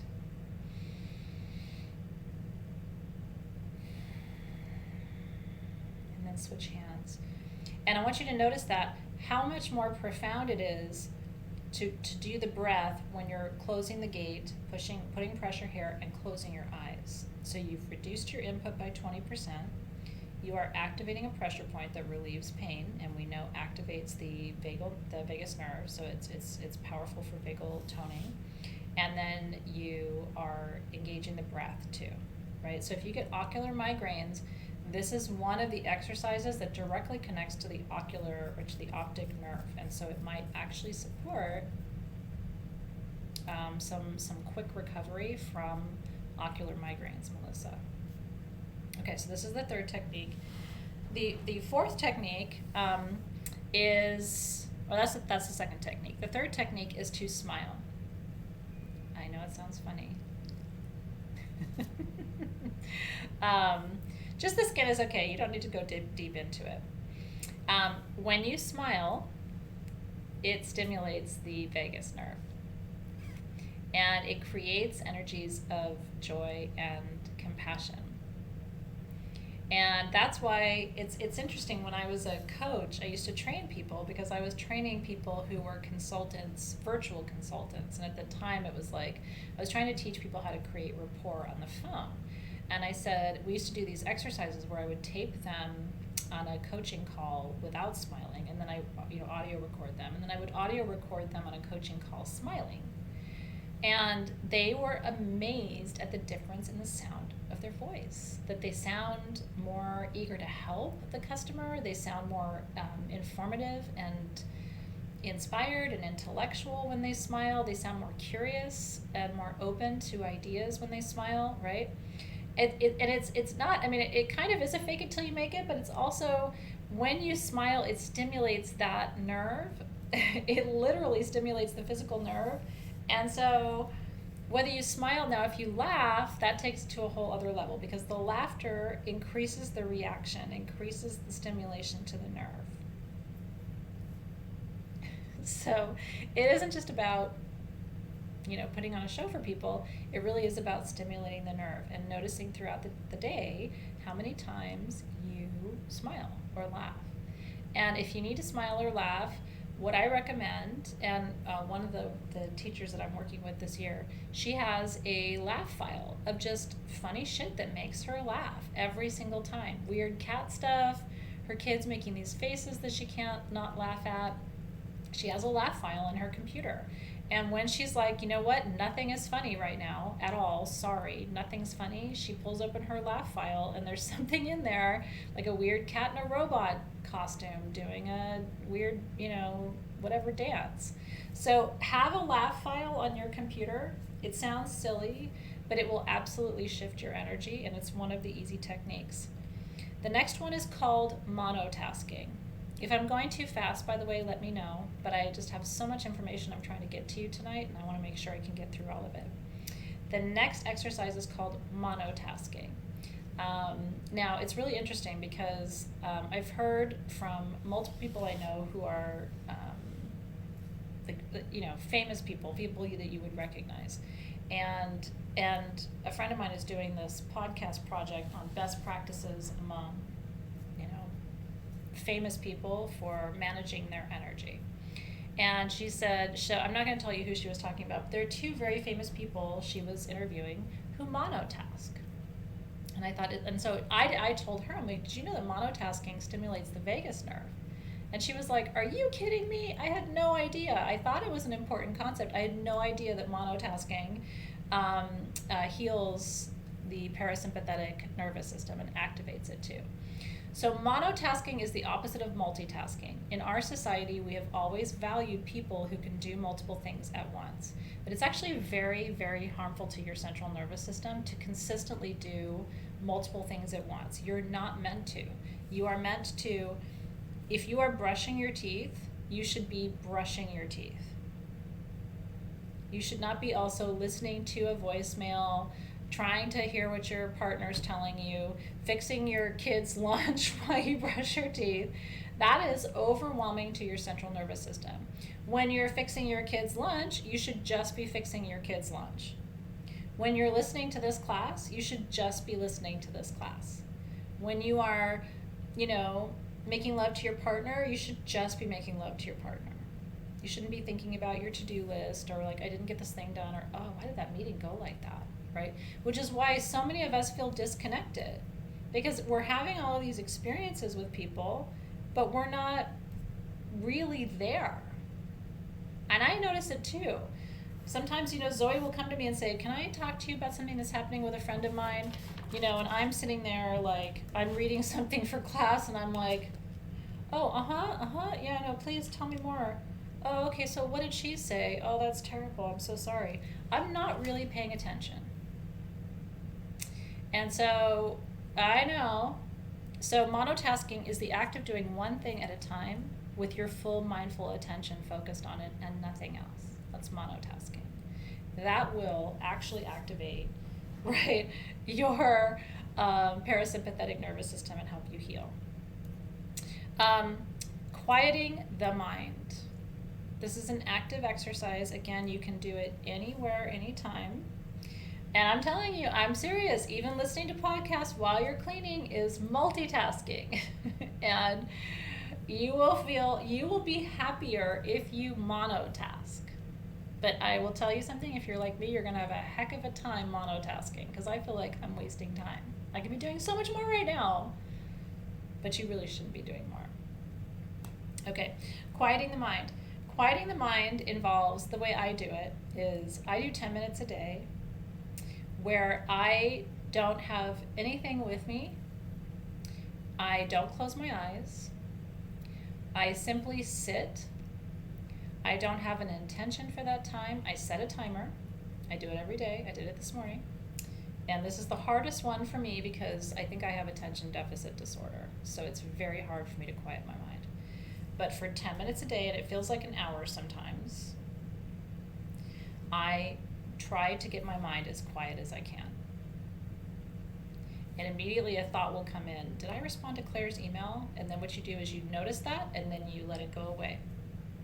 And the next thought comes through. Make sure you order the kids' lunch so it gets here in time by 11, and then I let that go through. And then, I'm kind of cold. I wish I had my robe on.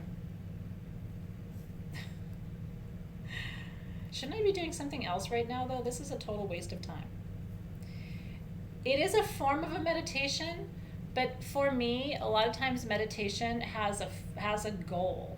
You know what I mean? To hear from my spirit guides, or to download some information, or I'm following a guided meditation, or I'm listening to music, or you know what I mean? A lot of times meditation isn't just forcing myself to be fully present in this moment and get as quiet as I can without closing my eyes, without distracting myself, without a goal or an intention, just being here.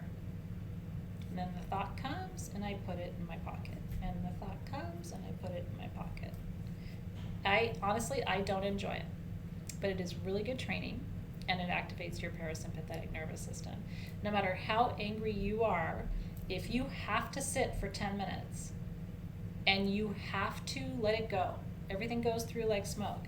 Sometimes it's helpful too to burn something while you're doing it. If this is tough for you, I've done it this way too. If this is a challenge for you, light something. When the thought comes, it goes in the smoke and out. In the smoke and out. In the smoke and out. And there's nothing but me in the smoke. So I don't know if that's helpful for you too. Okay. The next one is frequency.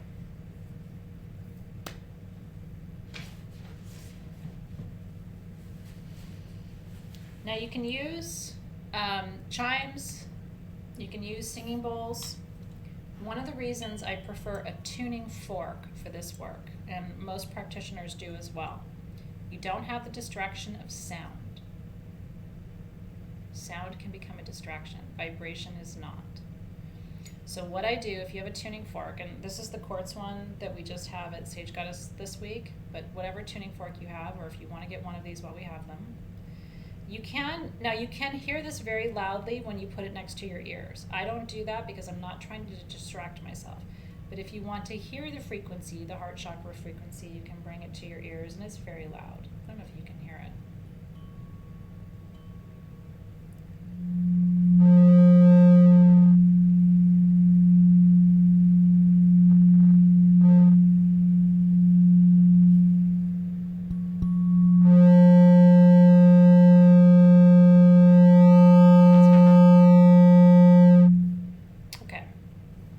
doesn't matter what frequency you have. So, except, it is nice if you have an F note for this work because, did you hear it?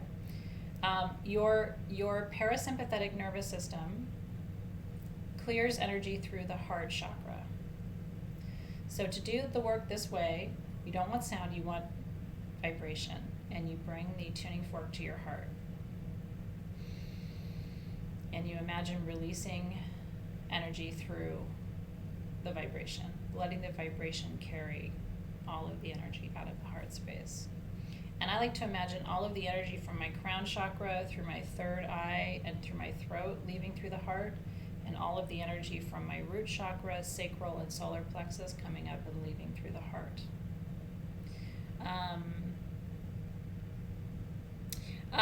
The crystal tuning forks, they only do by the note and the chakra. So, and I'm only doing one. I chose heart chakra because of the fact that I clear energy through the heart. So we had to choose the note for this, not the frequency. They attune all clear quartz tuning forks to 440.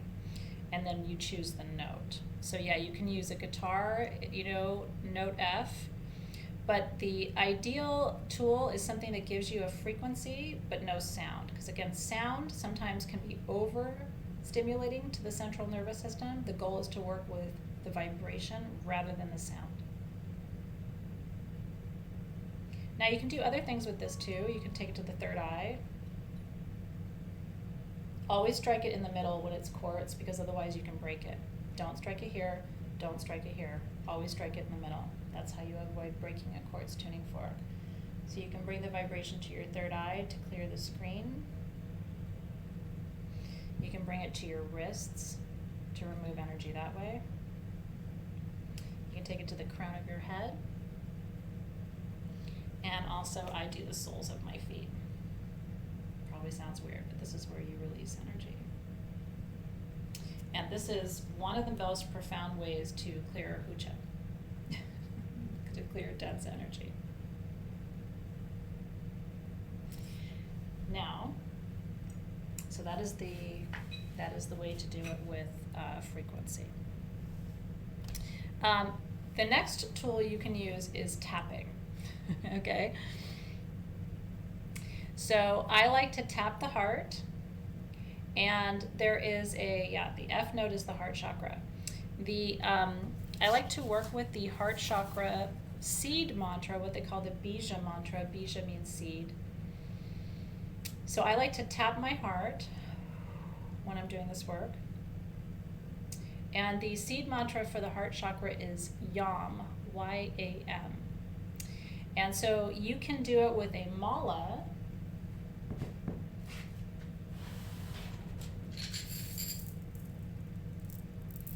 By reciting yam, yam, yam, yam, and every time you go around your mala, which you recite it 108 times, you're releasing energy. But again, I like to minimize the sound. So what I will do is just internally be repeating the seed mantra while I tap my heart, because I'm trying to work with vibration, not sound. I'm not trying to overstress my nervous system. I'm trying to calm my nervous system. That's right. So you can try your heart. You can also try tapping your third eye. You can try tapping your crown. All of the chakras respond to tapping. Come down to the sacral. Tapping your root chakra is more of a private activity. I'm not going to tap my root chakra right now.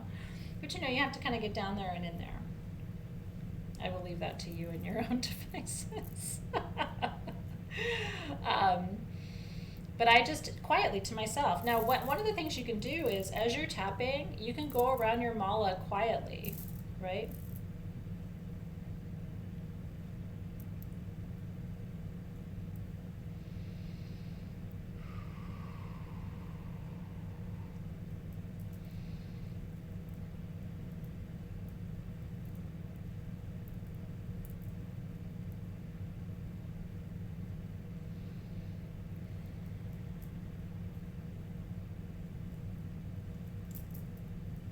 Just keep going, right?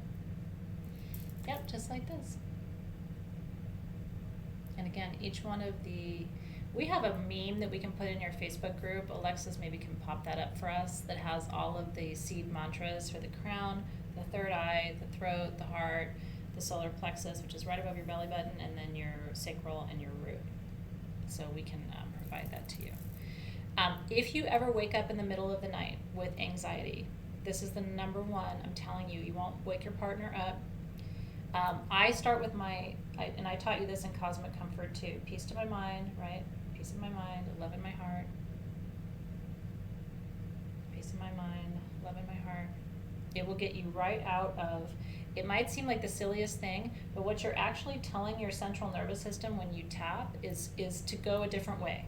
You're teaching your nervous system to send the signal through a different mechanism, and it gets you out of the loop. So if you're laying there and it's like you just keep replaying that meeting that you had that went so badly, just keep tapping and you will fall asleep.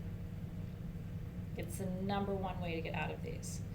So no, I don't do all of these techniques every day. What I tried to give you tonight is like a buffet of all of the options. So some of you are going to go, you know what, 2-2-4, that breath, I can do that. 2-2-4, like I can remember that. Some of you are going to be like, you know what, I didn't really pay attention to everything she said, but peace in my mind. Some people are going to be like, I don't remember much, but I know she was pushing right here and pushing right here, right? I don't do all the tapping phrases just because I've tried tapping and with the tapping phrases. There's also certain techniques, like the tapping folks do the very specific. I don't do the very specific. I tap the chakras and I use the bija mantras, and that is what has always helped me. So I figure something in this bag of tricks is going to be interesting to you, or you can combine them. So you can be doing this while you breathe, right? You can be tapping your heart.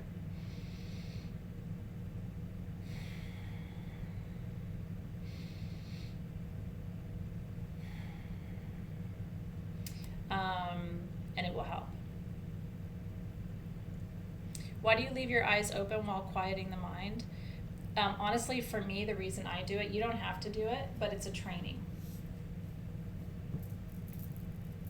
It's a lot harder to quiet your mind when your eyes are open, because I'm looking around and going, those baseboards are really dirty. Or I'm looking around and going, those kids didn't take their dishes down this morning.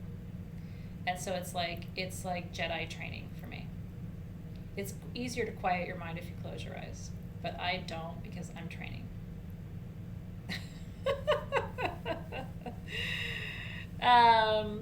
Give me 2 seconds. I just want to go through my notes and see if there's anything I didn't tell you. I like to make sure I've kind of done a brain dump. So let me just make sure I've taught you everything that was in my notes across all 3 of my pages for tonight. Frequency, mantra, yep, quieting the mind, disorientation versus via writing. There's only one I didn't teach you. Laughter, monotasking, smiling to stimulate facial nerves, breathing, the 224, 336, 448, pinching the gates. Okay, there's 2 more things I want to tell you, and then I'll be done for tonight. So, maybe next year, if you want tapping certification, we could do that. That'd be kind of cool, wouldn't it? So yeah, Joy, I see you, girl. I like it. Okay, so there's 2 more things I wanted to tell you.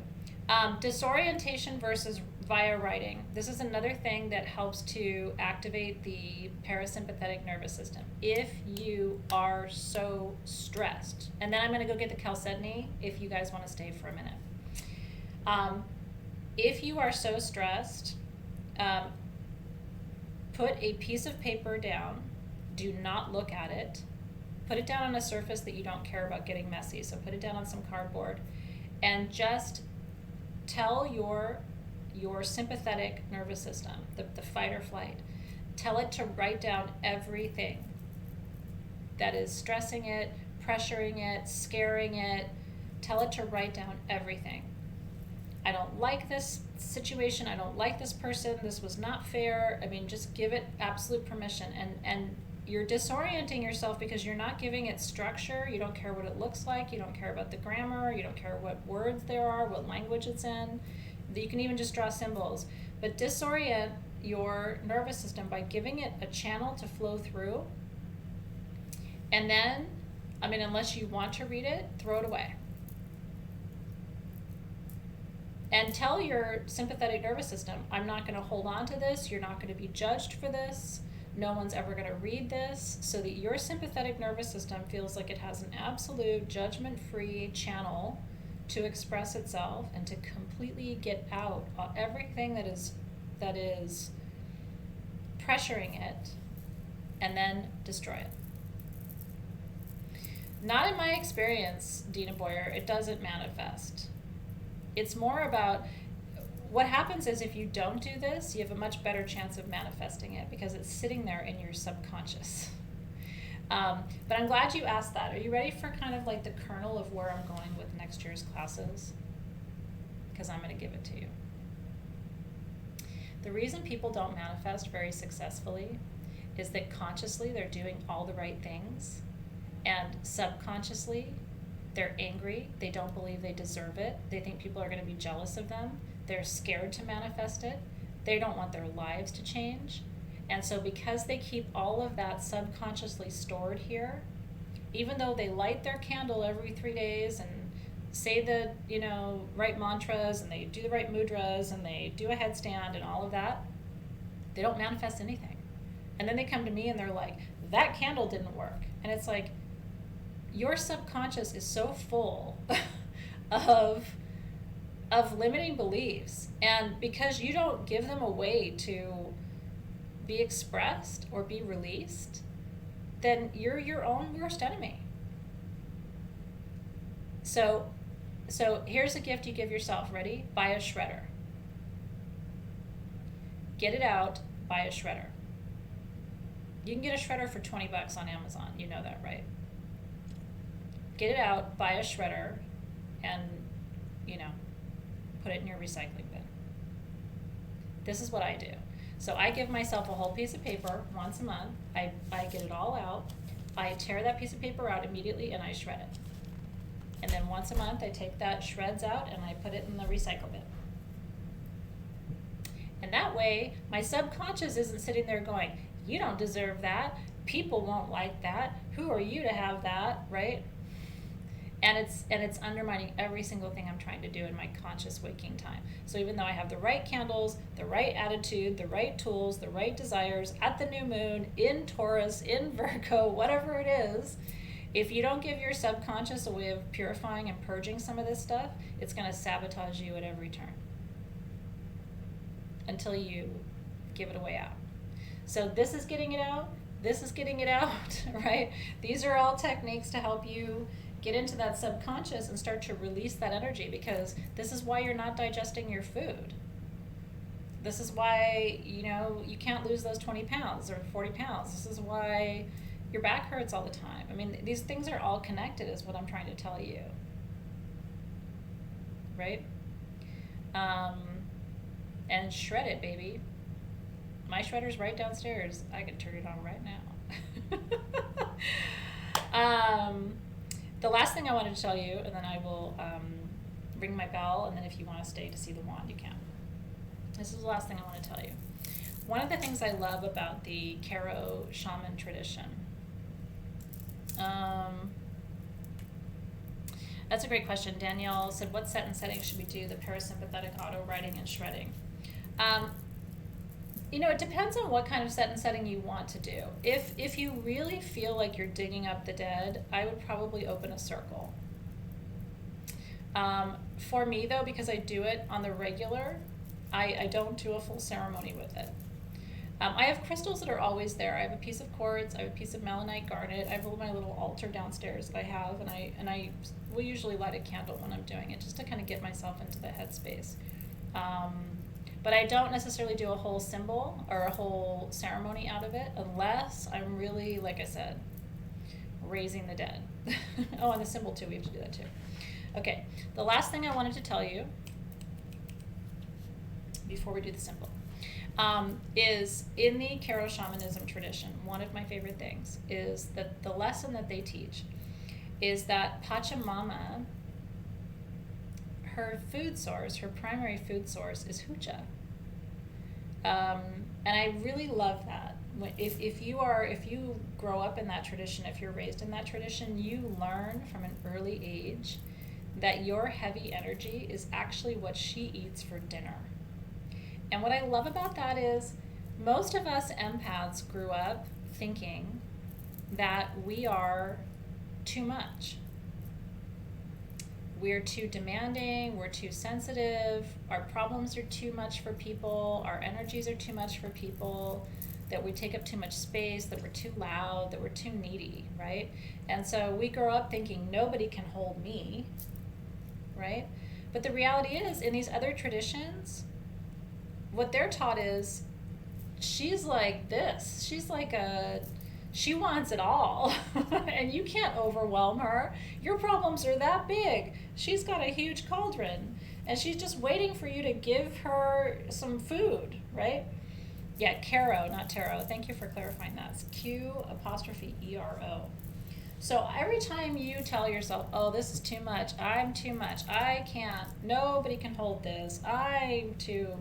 I want you to remember that there are traditions on this planet where nothing you can give her is too much. That she would laugh at that. Ayahuasca laughs at that, like, ha ha ha, you think your problems are so big, they're so small. And then finally you're like, okay, maybe I am not that much, right? And it puts your whole life in perspective.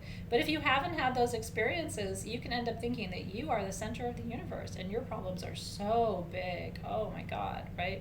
And that's my favorite part. You are her appetizer, dinner, and dessert.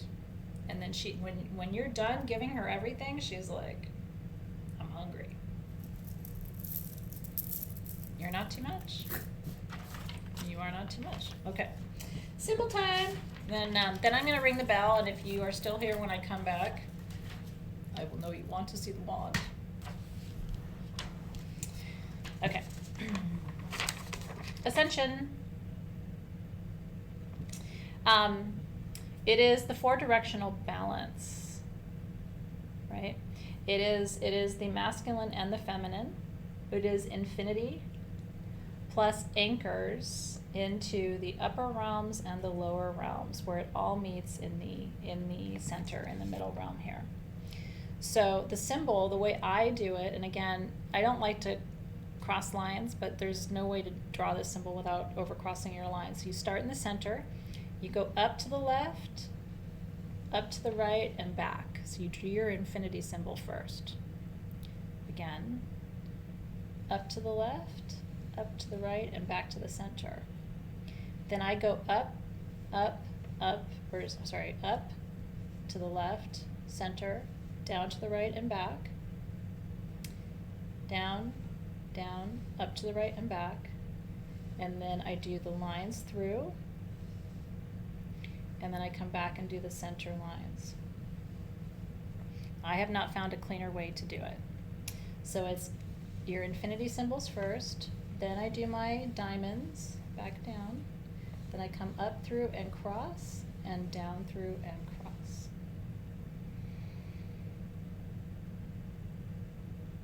It's a crystal bee. Look at Tanya, and look at the emoji she used. Does it not look like exactly like the bee emoji that Tanya has in the feed?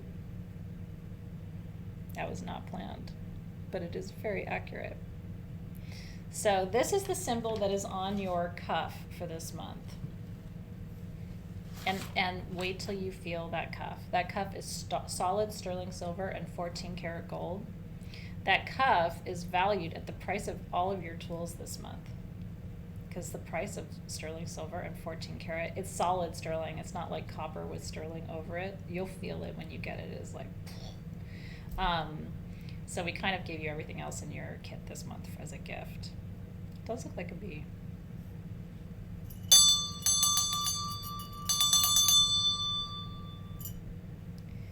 So session 1 of our Ascension month is complete. We covered a lot of territory tonight. This is the ascension symbol. And on your cuff, it has the Metatron's cube, because we're journeying with Metatron this month. He's the most powerful of all the archangels. It does look like a crystal bee. Okay, I'm gonna go get the wand. I'll be right back. By the way, you will not hurt my feelings if you don't stay, because it's late. But it is a cool wand, and I'm excited to show you.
Okay.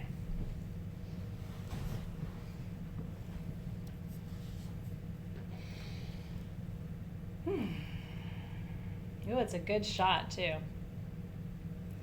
So this, this piece, the entire thing broke off. So the silver part basket thing broke, and then the chalcedony stone broke.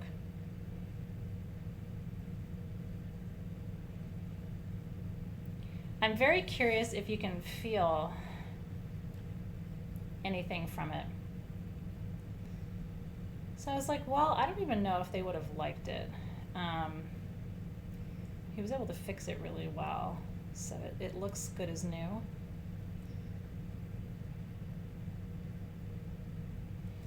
So and there's the rest of this. So there's a moonstone and a labradorite, and then there's an ametrine, and then there's a like really, really clear Lemurian quartz point. But I'm going to tell you something. The buzzy part is this. It's nuts. Maybe can you put your hand out? I mean, if you want to try to feel it, can you put your hand out and see if you feel the buzz? It almost feels like an extraterrestrial. I don't know how to describe it, but it literally, so I walk around holding it like this. I can't hold it for very long. My whole hand like starts to shake, and it's like it's almost stings on the inside. It's like can you feel it? So that's it. And like I said, I was like, well, I don't think they would have liked it anyway, and because it's weird. We haven't had a lot of wands like this that just have a big hunk of, chalcedony on the end. Do you feel it? There's something to it. I don't even know what it is. I don't even think he knows what it is. It's weird, isn't it? It's like a meteor. You guys are the ones. I really wanted you to see it because I could tell the story during the gem sale and maybe people would understand, but there's something there. Yeah, so thank you for reminding me to go and get it because I did want to show it to you. And it's like I said, it's the first time I've been working with his stuff since I got my first cuff from him in 1990. No, it's probably 2002, 2001, 2002. I got my first cuff from him, and it's still in perfect shape. I've never had to use a polishing cloth. His stuff's insane. And so, I have pieces of his that are almost 20 years old, and nothing's ever broken. Nothing he's ever sent me has ever broken. So I was like, what the hell is this thing just snapping in my hand, right? From the north, right? Yeah, there is a northern energy to it. It's something, man. It's not of this dimension, I can tell you that. So thank you for letting me show that to you. Kind of cool, right? Not of this world, and I don't know where it's from, but I'm grateful to have it because I feel like it's helping me navigate these highly unpredictable times. But there was something about it. It didn't. The whole thing, the wand isn't weighted correctly, and I mean, there's so many different reasons why I probably wouldn't have sold it. It's not weighted correctly. It doesn't. When it lays, the point isn't straight. Like my picky customers would have been like, So I think it was meant to be at home. It does feel kind of fatherly. You're getting a vision of a desert. I love reading your reactions to it too. It might be where it's from too, Mary. I've seen, this isn't my first rodeo. I haven't seen a lot of chalcedony like that.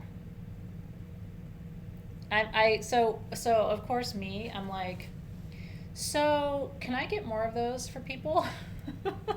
So, I finally found a source for these chalcedony stones. Now, God knows how long it's going to take I don't think it'll be here before the holidays. But I have found a source for the chalcedony stones because I was thinking if it's just the stone, then I want to buy 50 or 100 pieces of just the chalcedony and see when it gets here if it has the vibration. Because if it isn't just the stone, then I'll know it's the wand. But I feel like it's the stone. I've never held a wand like this all the time. You feel buzzy?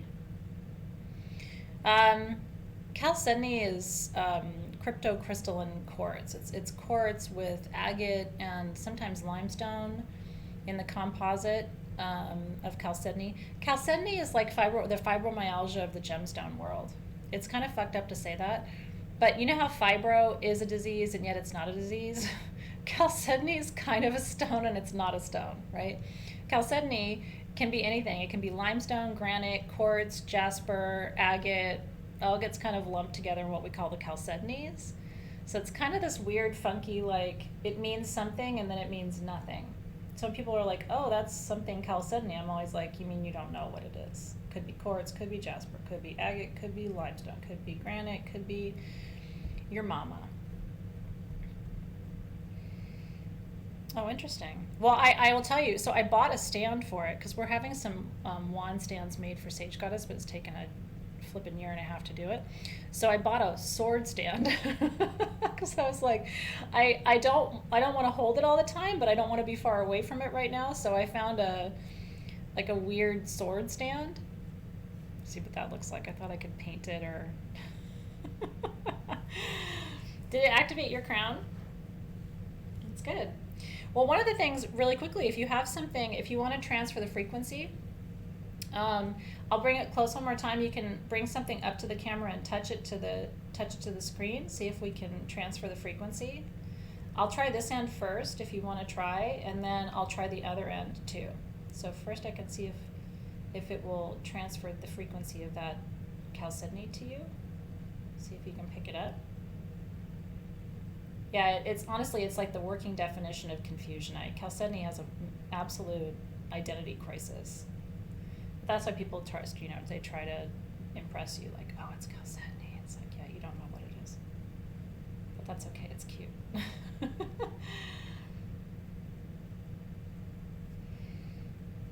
I don't know, it's a little big for a pendant. People are already scared enough of me when I'm out in public. Technically, the healing properties of chalcedony, you think about like blue lace agate, which is a form of blue chalcedony. You think of peace with chalcedony, creativity, healing. But again, it's kind of generic because it's like this broadband definition of stones, right? Ooh, interesting. Spirit dancer, huh? I like that. Oh, I'm glad I made you smile when I said your name. Yeah, the point isn't doing it. Isn't that weird, Desiree? It's bizarre. So try. I know you guys have to go, and I want to let you go. I do. I'm not trying to keep you here all night. But so there's the point. You're with me, right? It's not the point. I love the quartz here is beautiful. I'm not judging it. I get nothing off of it. But that is like that's a vortex. And again, it's like kind of nothing to look at. But one of the things I probably should do too is just run the pendulum over it, right?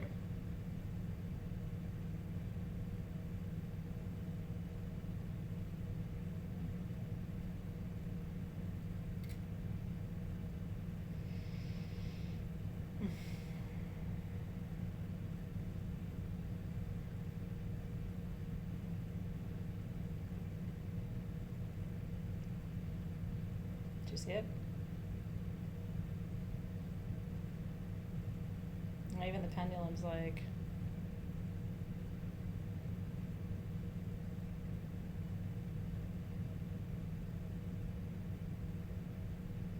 yep.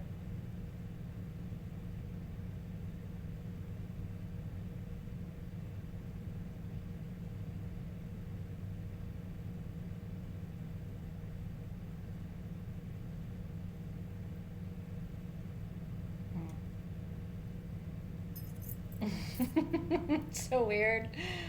Yeah, I can't do it. It's so buzzy. Honestly, my hands are all, I can't even hold it for very long.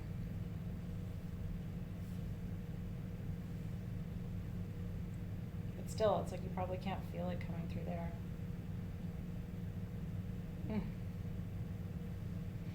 The other stones are ametrine, labradorite, moonstone.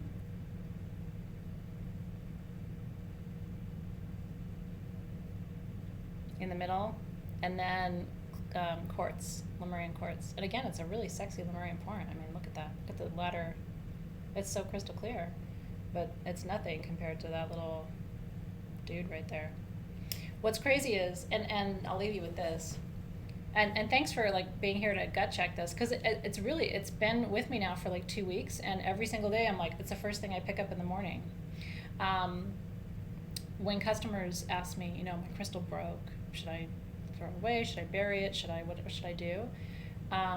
This is such an important lesson to me too, that sometimes things break and it doesn't reduce their power or their frequency or their potency or any of those things, right? Put it away. No, you're right, Kimberly Wilson. But isn't it an interesting reminder? You know, like sometimes your crystals will break, and I think this broke so that I wouldn't sell it, because I thought, well, nobody will want something that's broken, especially if it's been repaired. You know what I mean? I'm like, well, guess that's going to be in the personal collection. And I was like, it's fun, right? So anyway, we'll see.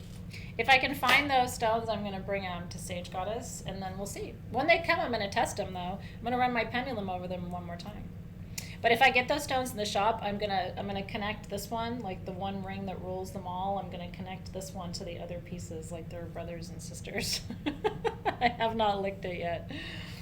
Yeah, I don't know. The mystery textures have not texted me since the start of the pandemic. Wonder what happened to that. Okay, you guys, thank you for being here tonight. Thank you, Alexis, for staying late. I appreciate you as always. And what a joy to be with you. I really appreciate you. I was so grateful to have class today because the energies are so weird, and I find class activates my vagus nerve. So hopefully I activated your vagus nerve too. So have a great rest of your evening. I will look forward to seeing you next week. We have Crystal Masters next week. So I hope you're looking forward to that, and lots more to do beyond that too. So yeah, I'll keep you posted, everybody. Thank you so much. We'll see you soon. Have a great rest of your night. Stay sane. Put what I've taught you to practice now. You have all these techniques. When you get worked up, when it's too much, when you're taking in too much information, close your eyes, close your ears, quiet your mind, do the disoriented writing, get yourself a shredder and get those subconscious beliefs out where they can't sabotage your mindful creations. It's a pathway to a new day. We'll see you soon. Everybody have a great night.